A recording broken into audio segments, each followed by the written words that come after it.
let's just arbitrarily start. Tell us about you. I'm Evelyn Brewer. I live in Ashe County, North Carolina, so I go home through Mountain City. I still do bedside nursing in a dialysis unit. I came the gamut. I started with the CNA1 all the way through to today. I have 2 grown children. I have 2 grandchildren. Church is very important to my life. I'm in cohort 2, and my research interest lies in teaching cultural competency in nursing. And are your children and grandchildren in the area? Yes. As a matter of fact, my children, grandchildren, parents, grandparents, and I still have a grandmother who's alive, so we're a 5-generation family. Everybody that's of my first degree relation lives within 20 miles of where I live. I'm very grounded in where I live. I have no interest. I have lived other places, but I have no interest in going other places. And when I started this particular program, my whole interest was I want to teach people how to take care of my grandmother and my mother and my neighbors.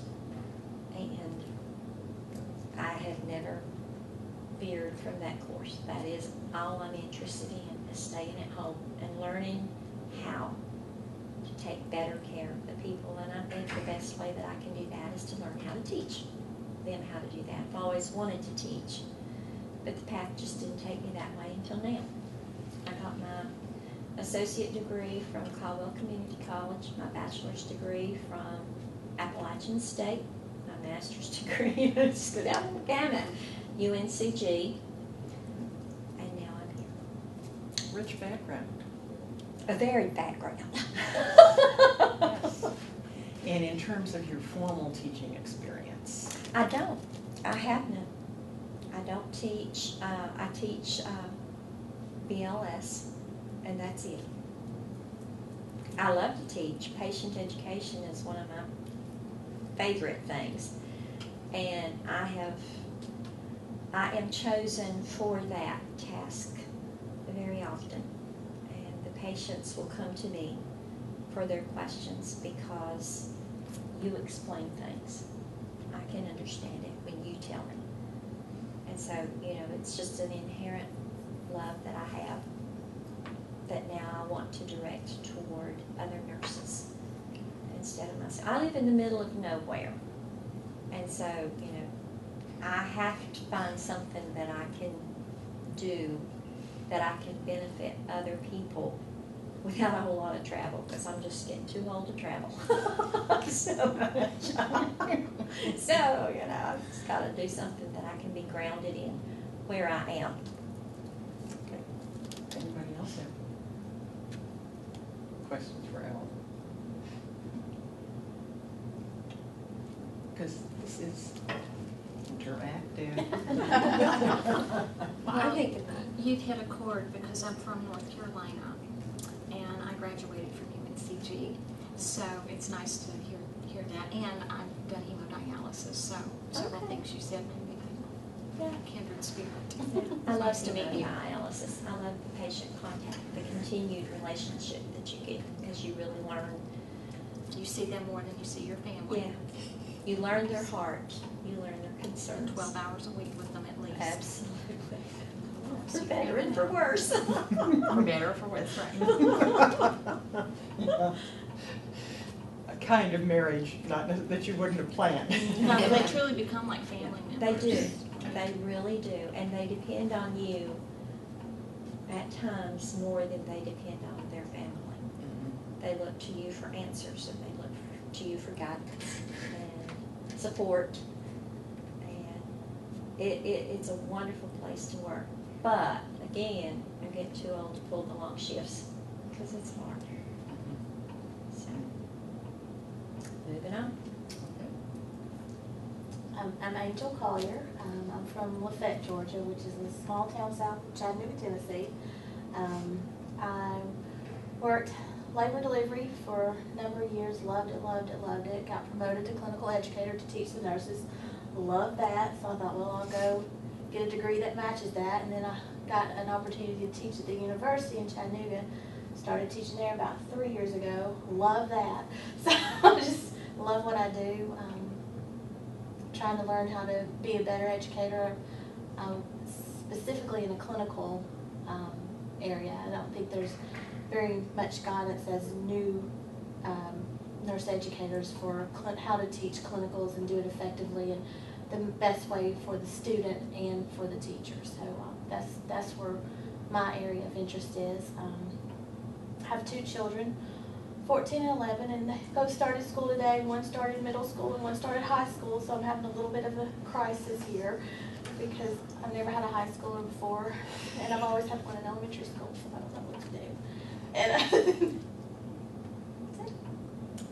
And what's your educational background? I got my BSN at Kennesaw, my master's in nursing education at University of Phoenix, and now I'm doing this. Any other questions? No, I thought you were pointing at me to go. Wait a minute. I'm the turn. Other people can ask questions too. Oh, okay. I know Angel. Yes. So I don't, we've been in I class don't with have her any for. questions, but when you were talking about, teaching new educators how to teach clinical, and that's something that I'm actually interested in, Wow. because that's something, it's a hard transition going from preceptor to educator, and having to make that step of, maybe you shouldn't progress like when you're in the Right. preceptor role, you're really pushing them, to go on, and sometimes you have to make that statement as an educator to say, no, I'm Maybe you should sorry. percolate a little more in this area. And I think a lot of, especially adjunct faculty, have a hard time doing that. Yeah, I agree. Yeah, yeah. And you, give us your name. My name is Missy Blanks. Hi, Missy. Okay. I received my bachelor's degree at Austin Peay State University, and I worked in critical care at St. Thomas Hospital in Nashville, Tennessee, which I live about 30 miles west of Nashville, for 11 or 12 years. While I was working there, one of my former teachers was working PRN there as well, and she had gotten a new position as the Dean of Nursing at Austin Peay. And she kept telling me how they needed adjunct faculty to teach critical care. And I said, no, I don't know about that. I don't really see myself as an educator. And she was like, you should try it. And I did, and I fell in love with it. I was already in school for my master's, and I was on the FNP track. And after teaching clinical and just loving being with the students, because especially in critical care, you can get burnout very easily in nursing, and being with the students, seeing nursing through their eyes again, brought back all those wonderful feelings that made me go into nursing in the first place. And so, and that was wonderful as well. As much as I taught the students were teaching me. And so I only had a few classes left to take, and they were my clinical classes to finish my FNP, and I decided to change course. And so I ended up getting my master's in nursing education instead. And whenever I finished, I got hired on full-time at Nashville State Community College. It's an associate degree RN program. And I started out pretty much on the ground floor. They were just finishing up their very first semester. It's a brand new program. And I'm the critical care coordinator. And I've been there, I'm fixing to start my 3rd full-time year there. We just graduated our 2nd group. And I'm actually doing the DNP executive leadership track, because I thought that with my master's in nursing education would be a really great combination. And also because I know that there are a lot of PhD prepared educators, and I thought that the combination between PhD prepared and then DNP prepared, so you have the research aspect and then the clinical aspect together, would be a wonderful way to teach students. And so, I figure, with the DNP, I can, really focus on the clinical practice part of it as far as educating my students. But I wanted, even though this class wasn't required, I wanted to take this and the micro class to help better me as an educator, because that's I want to be the best teacher that I can be, because, you know, my goal is to make my students even better nurses than what are currently out there. Thank you. Questions? Where's home? White Bluff, Tennessee. It's very small. It's like Mayberry. What's it near? It's 30 miles west of Nashville. It's in Dixon County. I've never heard of that. So nobody's ever heard of it. South of Lebanon. It might be south of Lebanon. It's close, you know, like, You said west. yeah, it's west. It's west of Nashville. So like if you're in Davidson County, you would go through Cheatham County and then you'd end up in Dixon County. And it's just a really small town. If you blink while you're driving through it, you'll miss it. You know, so, but it takes me about, 30 to 45 minutes to get to work. So I've always worked in Nashville just because of the ICU experience. And we have a lot of really large hospitals in Nashville that are really great hospitals. I've also done some PRN work at Centennial Medical Center as well in their neuro ICU. And so it's interesting. I mean, we have a small hospital in Dixon, which is, close to where I live, but their ICU is only a 6-bed ICU. And I like the neuro background. That's my subspecialty is neuroscience.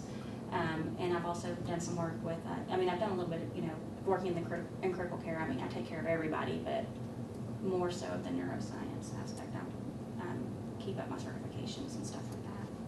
Now, are you doing any classroom right now, or are you just doing clinical? You talked about adjunct, or just? I teach, I do both. Okay. Because our program's so small, we have 6 full-time faculty members. And so this fall, I will be teaching Pharmacology 1, and I will be helping in the skills simulation lab for our brand new cohort of students that are coming in. And then in the spring, I teach the last semester. So I don't see them for 2 semesters in between. So I get to see them when they first come in, and then I get to see them as they're leaving and see how much they've grown, which is wonderful. But with critical care, what I've been doing is I teach skills lab, I teach 2 days of simulation, and I teach the critical care lecture. And then I oversee our adjunct faculty for critical care clinicals. How many students are in the cohort for 6 full-time faculty? We admit 50 a semester. We admit 50 each year. We only admit once a year. 50, right? For 6.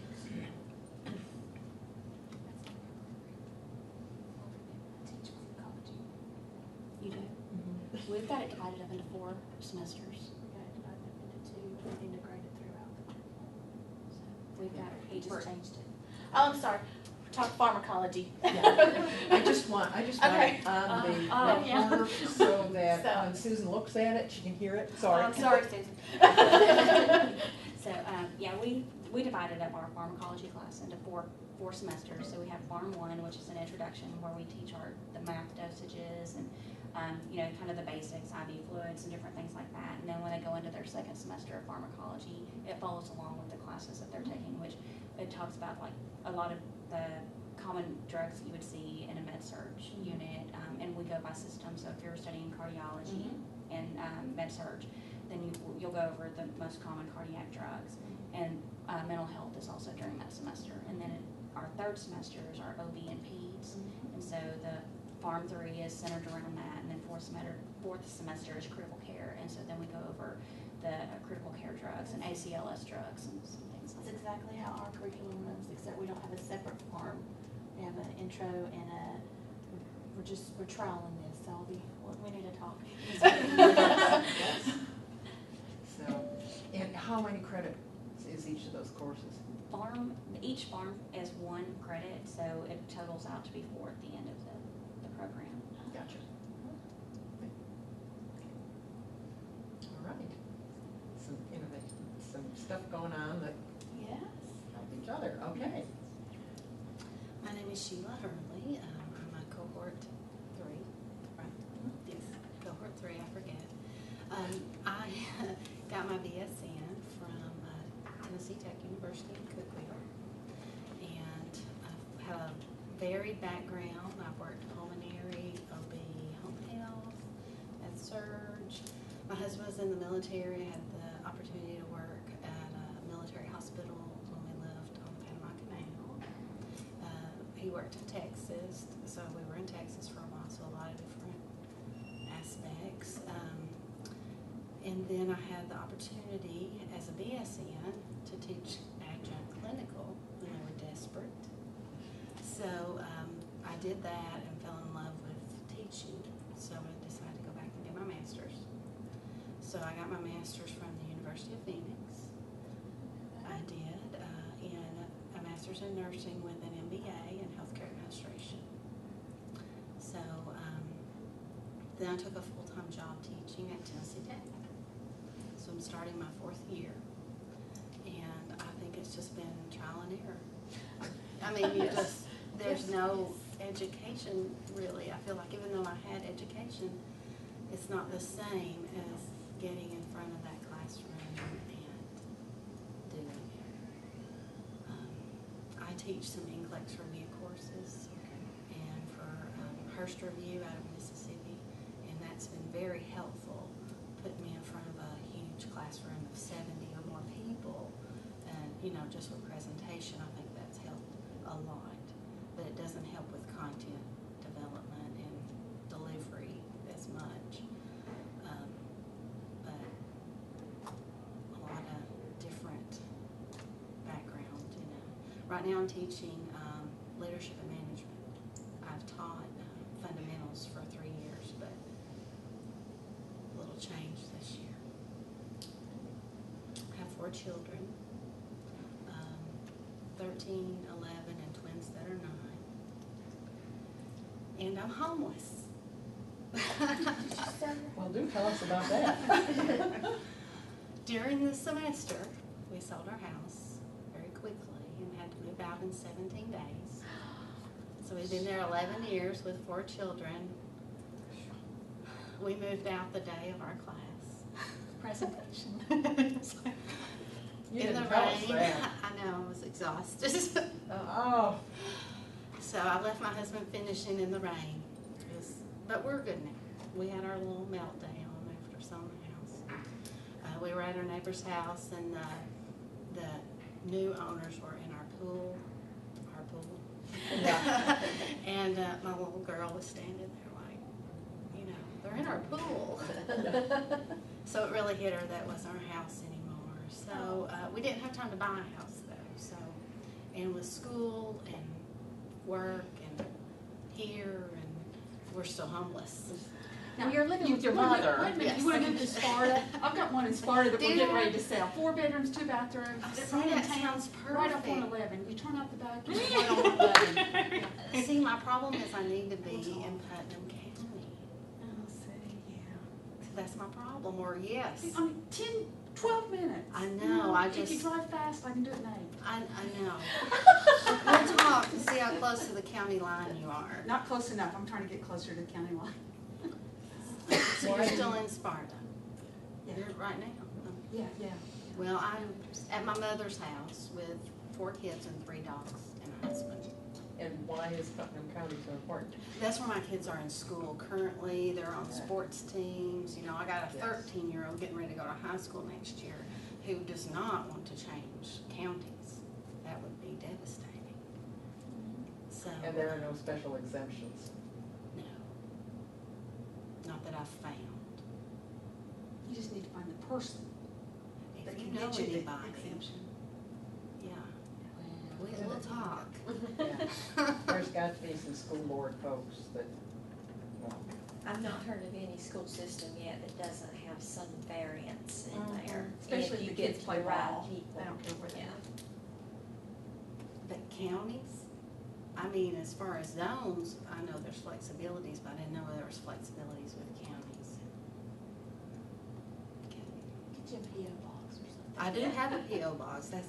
I Use your told mom's my address. kids- Use your mom's address. No, she's not in the right county. Oh. That's why I don't even want them to know I'm there. They'll make me change schools. We live in this P.O. box. So you really are homeless. You really are I'm homeless. homeless. Y'all didn't hear that. She's not living with her mother. Okay. why not? So every Saturday night, you put them in the car to spend the night, okay? Yeah, Just I so we told know. them, this little box is our new home. They love going to the post office box to check it up. They do the little Have you given them a script when someone says, where do you live? There's a certain answer. We have discussed it, yes. Yes, and I say, do not say we live in this county or you will have to change schools. So they're like, Where do you live? In a house? On a street? But we don't have a mailbox. it's been a very interesting summer. Well, bless you, and more power to you. Wow, okay. Now that we're all overwhelmed with your situation. The sad thing is I'm going to have to move again. Because of the military? No, because I don't have a home, so hopefully I'll have a home one day Okay, and I can yes. move in. Well, I All can right. tell you the moving thing is really, really, really hard, because my Oh my youngest gosh. daughter just got done buying a home. It's exhausting. And, you know, she went from an apartment back to home till we got the house renovated, till she moved back into that. And it's killing me. I don't know what it's doing to her. Your mama is a good woman. Be Yes, good she to is. her. Oh, bless you. Okay. Well, my life is so very dull. I mean, I think taking 2 courses at ETSU is my life, and I hear from her, and I'm like, I make her get out of bed. I'm like, Gene, I've got to study. Gene, I packed up to the kitchen, I've done it, I'm like, I got to go to a ball game. I'm like, what? So I'm pretty dull, but I have taught for 23 years. And I too teach pharmacology in the fall, a 4-hour course, but we do it all in 1 semester. But I would love to talk to you all and how put our heads together. All 3 of us teach a different pharmacology a different way. Right. This is my first time teaching it, so I'm nervous. They're having me completely revamp the curriculum. Well, I will tell you, if it's been anything like my experience, you will do it the rest of your life. Because if you do it, and I guess do it well, that's yours. Nobody else wants to take it. That's been my experience. In the spring semester, I do advanced nursing and have a clinical group in the critical care. In the fall, I also do a clinical group on the medical surgical unit, and it's renal. So I guess that's my patient population now. I grew up starting out and taking care of post-open heart patients after I graduated from UNCG. I came over the mountains to Knoxville in 1982 and got my master's, and have been teaching ever since. My area of interest is looking at student engagement and the impact that active teaching strategies have on that. I'm particularly interested in the flipped classroom, and I'm hoping to begin to use some of those theories and strategies this year in pharmacology. I was with going to that. say you use it for I'm pharmacology. getting ready to. I have never done it before, but I'm really looking and hoping to explore that and see how it works. Not ready yet to be able to do a study there, but I'm hoping I see real promise for that. Yeah, Sheila, you didn't tell us what your Oh, research is. forgot that part. Imagine that. Obesity has always been my focus. This summer I sort of got to attitudes of nurses, role modeling, healthy behaviors such as eating and physical activity. So that's where I'm hanging out right now. Sorry. Okay, my name's Pam Isom, and I'm in the DMP Executive Leadership.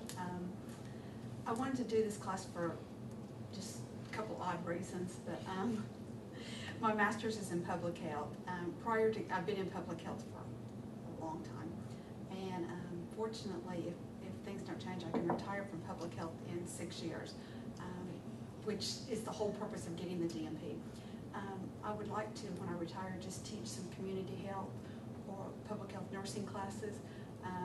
No full-time, just a couple little classes here and there, teaching the public health program as well as nurses. Public health and community health just does not have a strong educational foundation. So I thought, well, while I'm doing this, I might as well pick up these classes, because when I'm done this time, I'm done. I'm done. Before getting into public health, I did OB, ICU, and emergency room. Got into public health. I've always done public health plus something else. So now I work in long-term care on the weekends because you can't do a lot of damage there because they're on the old drugs. There's not the new because I went back to some labor and delivery and I thought, y'all don't even use the things that we used to use, and I don't want to keep up and I don't want to learn the new meds, so I went to long-term care because we're on stuff and it works great. So I do that usually one day a week is what I've been doing. Now I've cut back to where I'm just doing it one day a month because in public health I just changed positions there. But in public health I've done everything from the clinic nurse to, I had 5 counties I was county director for. Live right outside of Cookville in Sparta, but I drive to Nashville to work. I commute to Nashville. I've been down there. This is my 4th year. So there's 4 of us that live there that commute to Nashville. So we have about an hour and 15-minute commute both ways. So you know I have to love public health to do that. And my capstone focus is public health nursing competencies. We don't have within public health, and this is very general, so it doesn't apply to North Carolina. We have a lot of non-educated nurses. They have their associates, and that tends to be where we hire a lot. We hire them, we teach them, these are the paperwork you do, these are the shots you give. That's all they know. So when we started doing some evaluation, we found out they work public health because it's Monday through Friday, 8 to 4:30, and I can go home. And that's where it stops. They don't understand. One of the questions we asked them was if they've been exposed to an STD and, you know, it's 3 o'clock on Friday afternoon, what are you going to do? Well, you know, they wanted to wait till Monday with no understanding of the ramifications. It's a Monday through Friday, 8 to 4:30 job. We do no continuing education, and this is my soapbox I can get on. Nurses in public health in Tennessee are uneducated, and until we got Dr. Dreisner, we had no push for education. So that's my capstone project. But what I really want to ultimately do with it is come up with these little coffee break sessions that are like a 10-minute, where you can, when you have time, pull the computer up, do your little, maybe reading, a YouTube video, something, and then like 5 questions to answer after that on the basics of public health, just the very basics of why we do this stuff. And once we get our nurses up to speed, I'd like to have it for, you know, the clerks, you know, they have a tremendous impact on public health. So that's ultimately where I'd like to go with my DMP, but I really want to retire eventually. Teach a public health class to nurses or to people in public health and lay up at the beach. That's Teach from the beach. yes. I'm looking at retirement and how I can supplement the That's state's income. fascinating. Yeah. Teach from the beach. Yeah. Missy, That's my retirement job. Don't be muscling in on my retirement job. beside you. No, but I'm thinking about the flipped classroom principle would apply to that. If you develop your 10-minute podcast thing and then you follow up with a 10-minute, now what would you do in this situation? Yeah. Like watch this and then let's come back and discuss that. which would work Because well of for that. finances, we don't even do our, like where I was in the region and the upcoming, we don't even bring the nurses together and do a continuing education or updates anymore. We do Cost. nothing. And I have to stay in county because my husband's a detective and he has to stay in county, which was not the plan when I took the job in Nashville. But as administrations change, you change with them. So we still have to be in White County, so we're looking at selling, moving close to the county line to take 15 or 20 minutes off my drive, so that's life. I love it. Missy, you didn't tell us what your capstone interest is. Well, I'm torn right now. I haven't decided between, I'm looking at,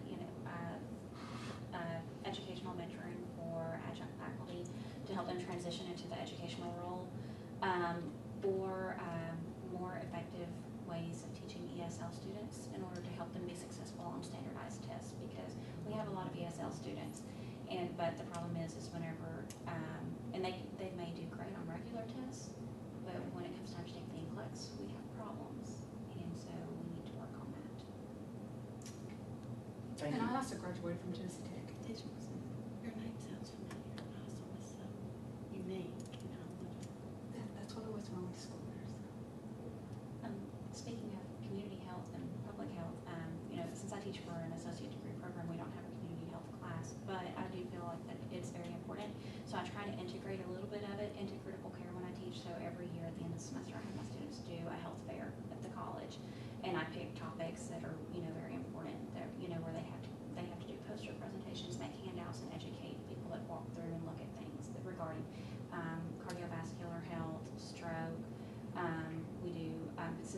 college campus, we do substance abuse and alcoholism, depression, anxiety, suicide risk. We do nutrition, diabetes, organ donation is another topic that we do, different things like that, just to, so at least they'll have that chance to see what, At least know it's there. yeah, to kind of, and I'm like, this is just to help you get prepared for whenever you go into your BSN.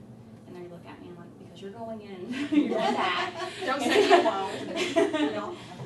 So, and I didn't mention, I can't believe I didn't mention this, I do have a daughter. Oh, by the way. Which, I mean, she's the most important thing in my life. I'm a single mom, it's just she and I, and she just turned 10 the end of July, and she is my biggest supporter. She's extremely proud of me for going back to school.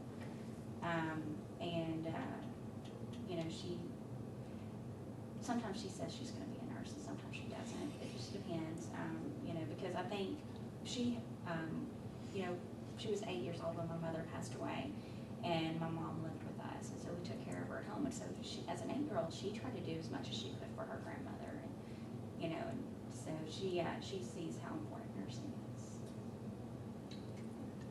Wonderful. All right. My name's Ellis Vaughn, and I'm in the DMP Executive Leadership Program as well. I have no idea what cohort. This is my 4th semester. I'll start with my kids. I just said that. I'm a single mom as well, and have my son is in Philadelphia at Temple University. He's finished his freshman year. He went to summer school, and he's coming home tomorrow while I'll be here. But he's going to get to stay for 10 days, so I'm excited to see him. And then my daughter is 14, starting high school. She's going from a private school to a public school this year. She is very excited. It's me who has to get a grip on things. Okay, so that's that part. I started out with my associate's degree from AV Tech. I'm from Asheville, North Carolina. Got my associate's degree at AV Tech. Got my bachelor's from Western, and now I'm here. I'm one of those crazy people doing full-time and working full-time. So when I got out of school, I did start out in the hospital because everybody says you need hospital experience, and I did step-down unit for 2 years until I had my daughter, but I always knew that I wanted to go into public health. So I've been doing that 14 years, I guess that's all that is. And I have been in communicable disease has kind of been my specialty all the way up until June when I worked for the Buncombe County Department of Health. I got a promotion. Well, they call it a promotion to make it sound nice. With a few extra dollars thrown at you. Now I'm over all clinical services, which is our immunization clinic, our STD clinic, our family planning clinic, TB clinic, and communicable disease. Which it's been good. It's been crazy, but it's been good. Lots of learning to do. I've worked in all of those clinics throughout my time, except for family planning. So I've got a lot of learning to do about Title X. Education-wise, I have no formal teaching, but especially in communicable disease, we do a lot of outreach into our community. So I've taught physicians, I've taught nurses out in the community, I've taught lay people out in the community, and then Pam's topic that she's very interested in. North Carolina might be a little bit farther ahead, sounds like, than Tennessee. If you don't have a bachelor's degree in public health, we'll still hire you, but you have to take a class. And I don't know if they call it certified, but you have to take this class, which is helpful, but then to me the education kind of falls off at that point. And then we get the nurses who are just, here I'm giving my immunization. They are working really hard with QI and public health competencies for nurses, which I think is really important now that I have all these nurses that I'm supervising as well. And that's one of the things that's been very important to me is somehow staff meetings completely, like they weren't having staff meetings. Nobody was talking, and so everybody kind of forgot why they even come to work. And no, the right hand didn't know what the left hand's doing. So I've reinstituted that, and I'd like to do some of these public health competencies for the nurses at our staff meetings. I've got them back to once a month, but then I'm gonna go back to twice a month, and eventually, we used to have them weekly. I like them weekly, not taking away their lunch hour. So, that's me. Well, I got Title 10 for a parking place. I got women's health, and when they gave me women's health, they said, oh, instead of money, we're gonna let you have a parking place on the Capitol. So now I have women's health for the state and parking place. Well, That's good in Nashville, though, isn't it? It was You're until we're moving Oh, buildings, okay. so the parking place means. Downtown Nashville, though, that's a pretty hard thing to get. do you decorate it somehow? I commute, I only drive one day a week, I don't even acknowledge, it's like, okay. Oh, We're your other moving. people can't park there? No, Your people you ride with can't? no, because one of them works for Big Tobacco, so So you she ride by has a your parking parking place. Yeah, and then the other two work in a totally different building, we have drop-off and pick-up spots downtown, Yeah, that's not so. to coordinate that, so. It's funny, we have multiple buildings downtown, and I do not have front row parking. I do have to I walk love up it, though. the I block. envision you have family come into town and you go, and that's my parking place. Those are valued things, it's about a half a mile from where we park, uphill to where we're at now, but we're moving buildings and parking places can make no difference then. Now, I've heard of a parking place selling for like $1 million in New York. So, No, there are $70 to $100. I park free and hike my hind end up the hill. Too cheap. Things that serve as rewards are very interesting. Yes. Yeah, or that people think serve as rewards, right? Oh, I forgot what my topic is. Yes, tell us what your capstone interest is. I'm still formulating in my head, but it has to do with immunizations and exemptions. In North Carolina, our state vaccine exemption rate for kids going to kindergarten, and also there's some required vaccines for 6th grade as well. The state rate is 0.5%, whereas the county that I live in is 5%. Wow. Yeah, it's bad. And we have had multiple outbreaks of pertussis, had measles, we've had some mumps. It's very similar to what you hear about like in Ashland, Oregon, and California and Washington State. And they've done some great things with their public policy out there. Like if a parent is going to decline the vaccines, they either have to go to a class or sign this declination form that they've at least been educated about the risks they're taking for their children and the rest of the community they're exposed to. So I've got kind of that focus, like public policy surrounding it, but then there's also one of my focuses, new moms. They get a lot of their education from their friends, and then they're there in the hospital delivering these babies, and the nurses that are there have no idea how to answer all these questions coming from the internet or Jenny McCarthy to help them truly get the education. We've had a huge problem trying to help mother-baby at Mission Hospital kind of understand this concept. So I've thought about, if those nurses could be educated on how to properly educate the Regarding parents. vaccines, Vaccines. like hepatitis, all the childhood.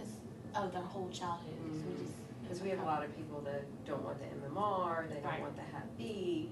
But I think if a new parent can have that information, they then have about 2 months till they get that full big set. They're at least getting some good research-based knowledge as opposed to, Jen McCarthy. So, And the fear that's out there. yeah, and it's huge.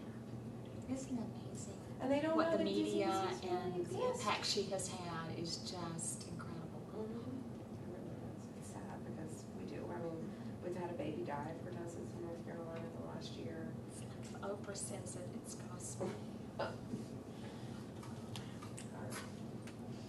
Well, I have been teaching for these many years. Well over 30, let's put it that way. I am nearing retirement, but I have some goals before I retire. I've been doing this a long time. I have a lot of stuff in my head that I really would like to get out there in the literature and let the discipline do something with it. You know, either, say, "Oh, she's all wet," or, well, yeah, there really is something here to this. I am passionate about nursing education. I understand your stories, that you go into the job and it's sink or swim.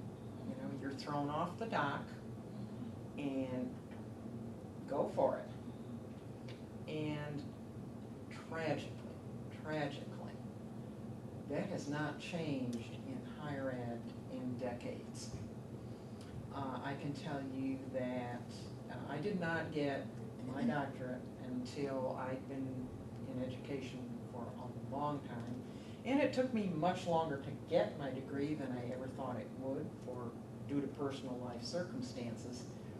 But we'll say 25 years ago, one of the courses that I took as a doctoral student was a course designed by an educator about teaching at the university level.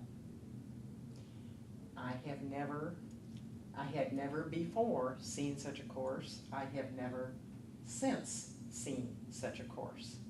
She was one drop in the bucket in trying to get the point across that there is a knowledge about pedagogy that you need to know when you teach. The old adage, if you know your discipline, you can teach your discipline, it has never been true, but it has been, like one of those, like the golden rule. It's been out there and people have believed it. Well, maybe not believed it, but operated on it for way too long. Fortunately, all right, there is finally a national movement to change that. There are a lot of reasons for that, but there finally is a national movement to change that. And if you who have done any kind of teaching at all, know that there are things you want to know about teaching before you do it. And I'm hoping that I at least give you an opportunity to explore some of that knowledge as we go through this course. I have a terrible time every time I teach this course, not just this course, but the micro course too, and because I want you to know this and this and this and this and this and this and this, and wait a minute, stop, hold it, you can't do that in 15 weeks. So, but I have learned some things myself in the last few weeks, and that I'm pondering and changing in the course. But we'll talk about it. I know that everybody in this room is OCD and you want to know, what do I need to do and what do I need to get on the calendar? We will talk, I promise. We'll talk about that. But, so you know that I had been doing this a long time before I went back and got my doctorate. I have taught at Western Carolina. I have taught in Ohio. I have taught here at ETSU for the majority of my career. My undergraduate degree is from up north, not from around here. I enjoyed my undergraduate program immensely. You can imagine it was back when the crust of the earth was cooling, and it was. You will just chortle and think, wow, she's really old. When I tell you that at a major medical center in New York City, Columbia University, My classmates were hired to staff the first CCU. There were no critical care units when I was an undergraduate student. First critical care units were being set up, and my classmates were hired for the first critical care. Can you imagine nursing without a critical care unit? No. But it was being set up. It was a wonderful undergraduate experience because I had the best of both worlds. I ended up with a bachelor's degree, but the program total was a 5-year program. So I had bachelor's degree content and diploma program clinical experience. Marvelous opportunity. Those days are long gone. 120 hours in a bachelor's program required in Tennessee has just really zapped us. But my master's degree was from upstate New York. Had a wonderful opportunity to have the feds pay for it. So I took it. It was, again, an excellent experience, and then I started teaching and did it for a long time. And it was only through my husband's encouragement that I decided that I would stick my foot in the doctoral program waters. And the thing that sealed it, I will tell you, is my exposure to nurses in Sigma Theta Tau. Wonderful organization. Wonderful nurses who showed me that there was something to be learned in doctoral education. Scared to death. That first semester was like, can I do this or not? Okay. And eventually I did do it, yes. Got to the dissertation stage, and it took me a long time because of family circumstances, in large part. And you all don't want to go that road. Those of you in the DNP program, the program is structured such that you don't go that road. Those of you in the PhD program, don't let it happen.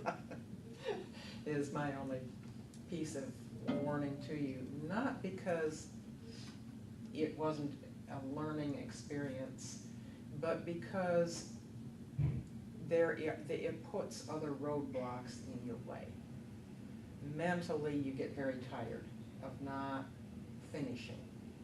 It's like the albatross on your back, and you don't want that tainting your doctoral education, and it tainted mine.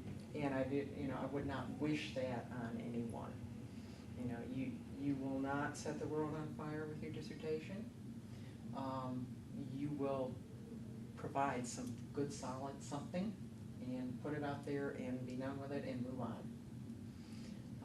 But I do love education. I do love learning about teaching. I have always been and remain excited about what I learned in my own program when I started reading the education literature.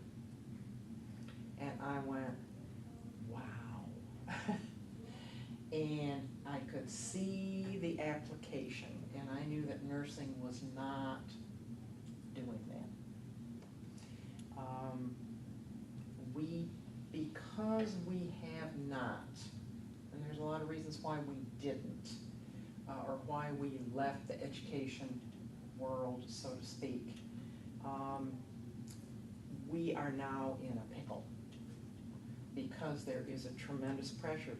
Graduate students, get them out there in the workforce, and we don't know what works and what doesn't work.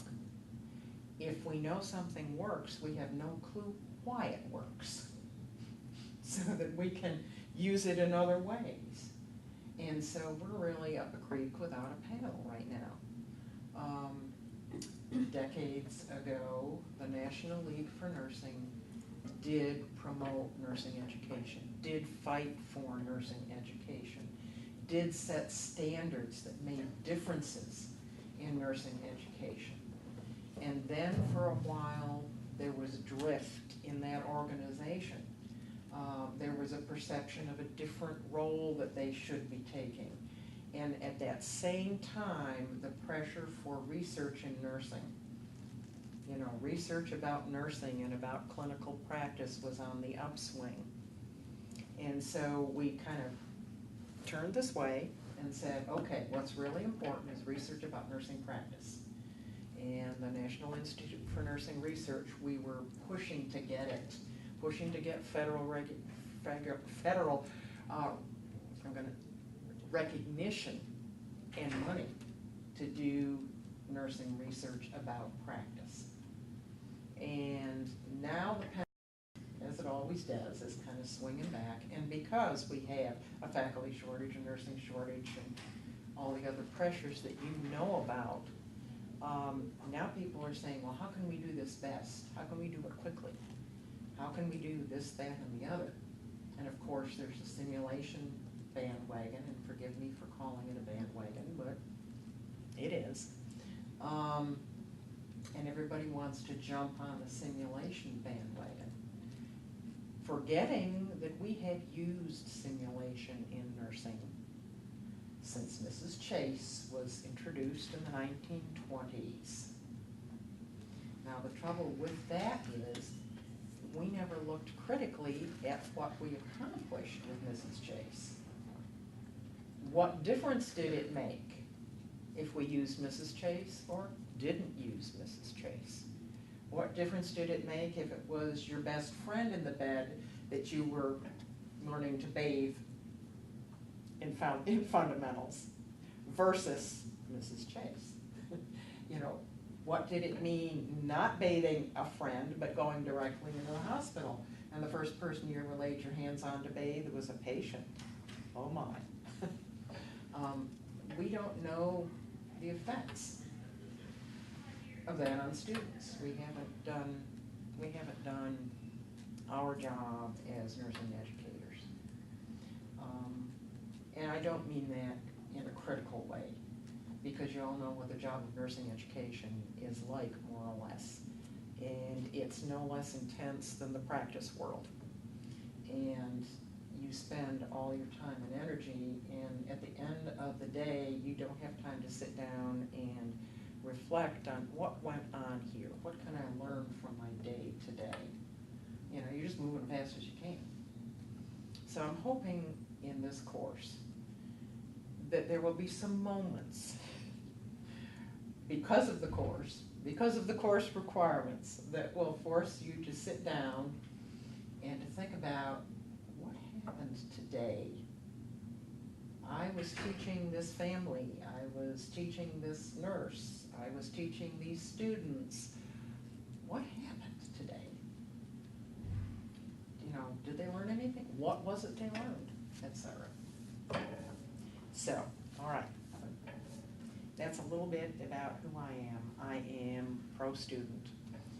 I am also, I told you, very detailed. You will find for the course various things, pretty explicit instructions for various and sundry assignments. I do that because I want as clear a picture communicated to you as possible, but I am not rigid about it. And if you would like to tweak something a little and look at something a little bit differently to fulfill that assignment, I'm all for it, okay? So let's talk about it. Let's start with the syllabus, okay? And I'm looking to make sure, all right, yes, this is the stack I'm supposed to be sending around. Start with the syllabus. I did post it online. Oh, these are separate. Okay, here we go. Now I got it. This is an entire packet. Okay. Evelyn, can you reach this? If I stretch, all right. That's an entire packet, so stop. All right, now how are we coming out? This is Susan's. Would you like for me to Yes, take put that it? pile, that will work. I can take it to Mountain City and give it to her. Oh, thank you. Okay, Nice. So that we don't have another one for Well, she gave me a whole packet. Is this I just all? gave her an entire packet, yeah, and This is- so now I'm gonna be really confused.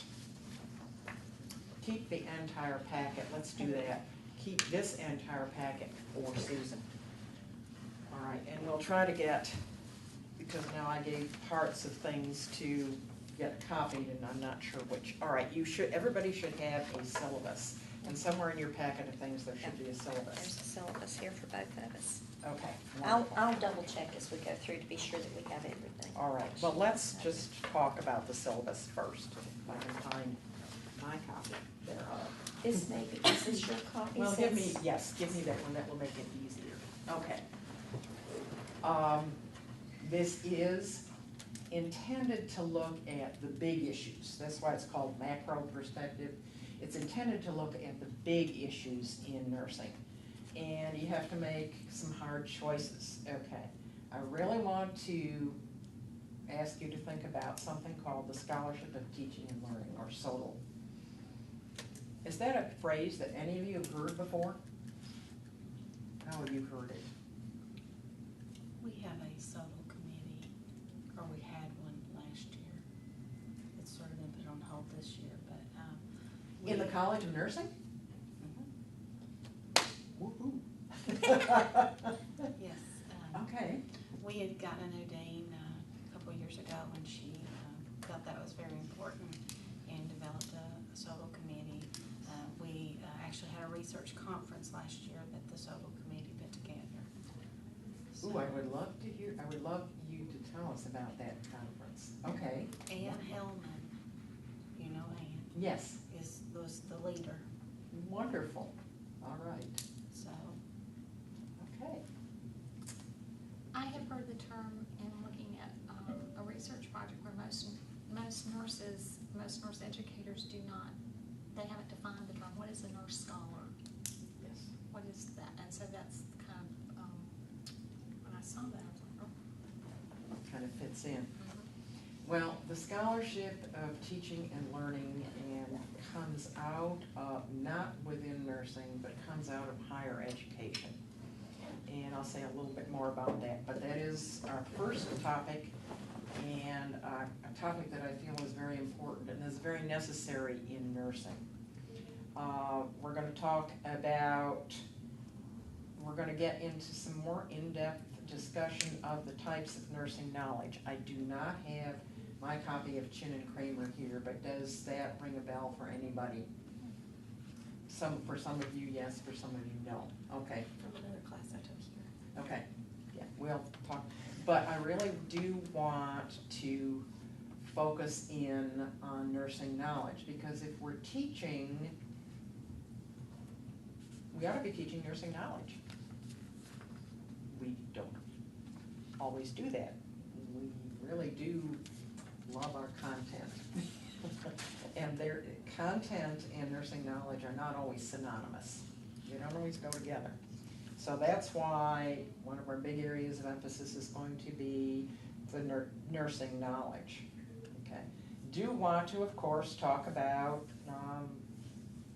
our learners, not hopefully in a dull, dry way, but you all face frustrations with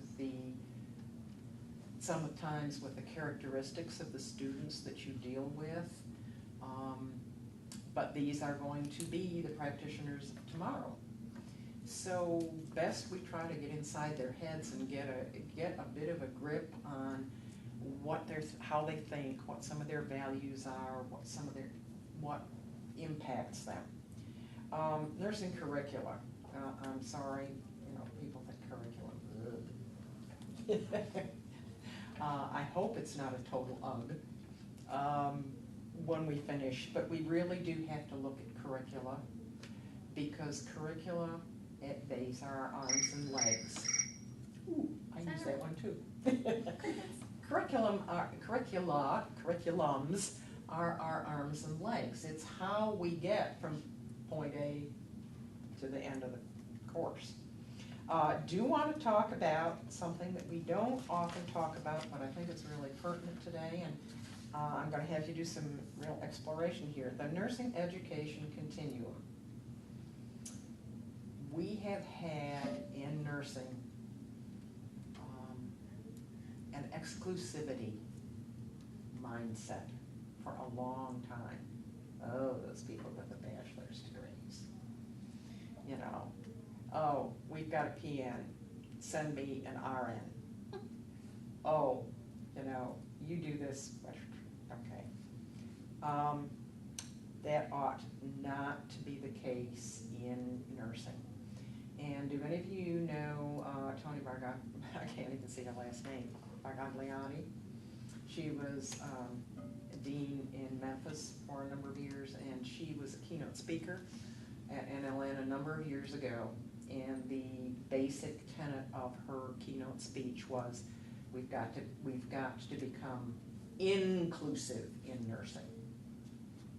Well, we can't be inclusive in nursing if we don't understand the continuum, and if we don't understand who's out there doing the work.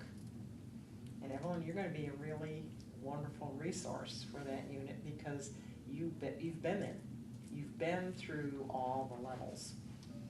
And I want us to look at all the levels and the, I want to say, lenses that faculty at each level look through, so that we might be able to encourage that spirit of inclusivity and to do what is necessary to help students indeed move more easily through that rank. Because the fact of the matter is, you all know, you have students who come into associate degree programs and baccalaureate programs, and right now the statistics are that nearly half of them leave the workforce in the first year they're out there.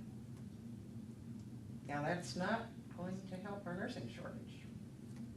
On the other hand, we have nursing assistants and licensed practical nurses who have been in the workforce for decades and have every intention of staying in the workforce. Well, what have we done to help them?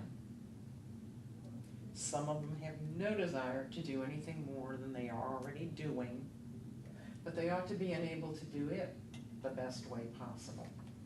And there are some who are outstanding possibilities for moving through the ranks. I will simply tell you that I was part of a grant as faculty here at ETSU, and as part of our grant, we were working on an LPN to BSN program and had the opportunity to be in LPN classrooms. And the last couple of years that we were in those classrooms, not in the program that I was working with, we did not fail to have at least one master's prepared person in every class, and in some classes we had 3 and 4 master's prepared persons in the LPN program. Why were they doing that? Because it was the shortest route to nursing practice, and they didn't know whether they would really like nursing or not. It was not only, it was the shortest route time-wise, the commitment was for, in most cases, a year. They could get in, get it done, get out, and be working and paid. Okay? Masters prepared persons. Don't tell me that these aren't folks who aren't ideal candidates to move to other levels of nursing education. But we don't make it easy. So that's why that's there. Gotta look at transforming nursing education, making a difference, moving us beyond our current models that are not the most efficient way. And then finally, I do feel a need to introduce you to evaluation strategies, and this will be a very fast look, but considering the issues related to programs, faculty, etc. So these, I made a choice, these are the issues that we're going to take a look at. So that's why each of those objectives is there. There's the topical outline, which I will let you peruse shortly. The heart of this course is going to be our online discussions, and I know is there anybody who hasn't done an online course? No, you've all been I'm sure, just making sure, because wanted to do that. Reading, reflective writing, self-evals, our concept mapping that we're going to start today. Evaluation. Okay, here's the nitty-gritty. Discussions are going to be really, really important. Module assignments. In some cases, there's going to be an overlap between the discussion and the module assignments, but I try very hard to make what you do interactive. Like you are not just sitting here, you're going to go out and talk to people or, among other things, explore some things. There is, one of the major assignments is the curriculum critique, which we'll talk about. The evaluation plan is another down and dirty assignment. These aren't going to be standard papers as you're used to thinking about papers, and you'll see that in just a minute. Books. Got to introduce you to the books. Some of you probably already have some of these. All right. This is the most wonderful book. We had a book club at UTC. That read it? Yes. Wonderful. Why? We started last year with our faculty. I suggested it, and we had breakout sessions. We're not through it, but I hope we'll continue it this year. I hope people don't think we've already done that, because it's a wonderful book. It is. Okay, so 2 of you have read parts or all thereof.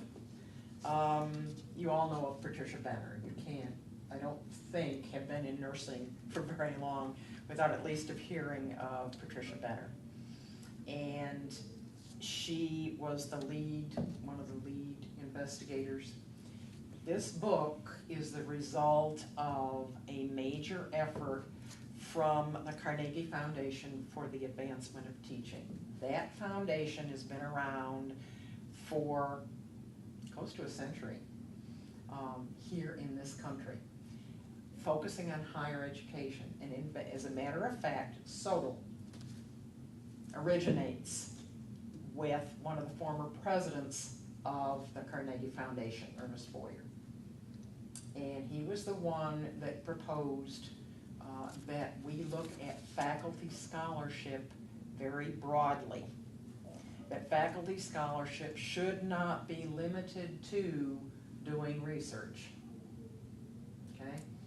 So the Carnegie Foundation is hugely influential. And there were, I believe, 5, my mind is going blank, 4 or 5 studies of preparation for the professions. And I'll have to go back and check. This is the one on nursing. There was one on the ministry, engineering, oh boy, ministry, engineering, forget it. I'm not even gonna try and tell you what the other disciplines were. But there is a corresponding book for each of those professions. I am profoundly grateful that they included nursing. And that's why this book is there, and those of you who have read it won't mind reading some of it again. It's so good. But that's why it's a required book for the course. Almost all of you probably, well, maybe you don't. Billings and Halstead. Okay, this is at the present time, this is the standard textbook in nursing about nursing education. It is the textbook on which the certified C.O.N, certified educator exam was based. So that's why you got it. You know, someday I hope you will all consider being CNEs. I need another cup of coffee or something. I'm going to give you a break here in just a second. But that is it. It is in its 4th edition. We'll use it again in the micro course if you take the micro course. So you're not buying something that you're just going to not use over and over again and not have some personal value for you in getting ready to be a CNA.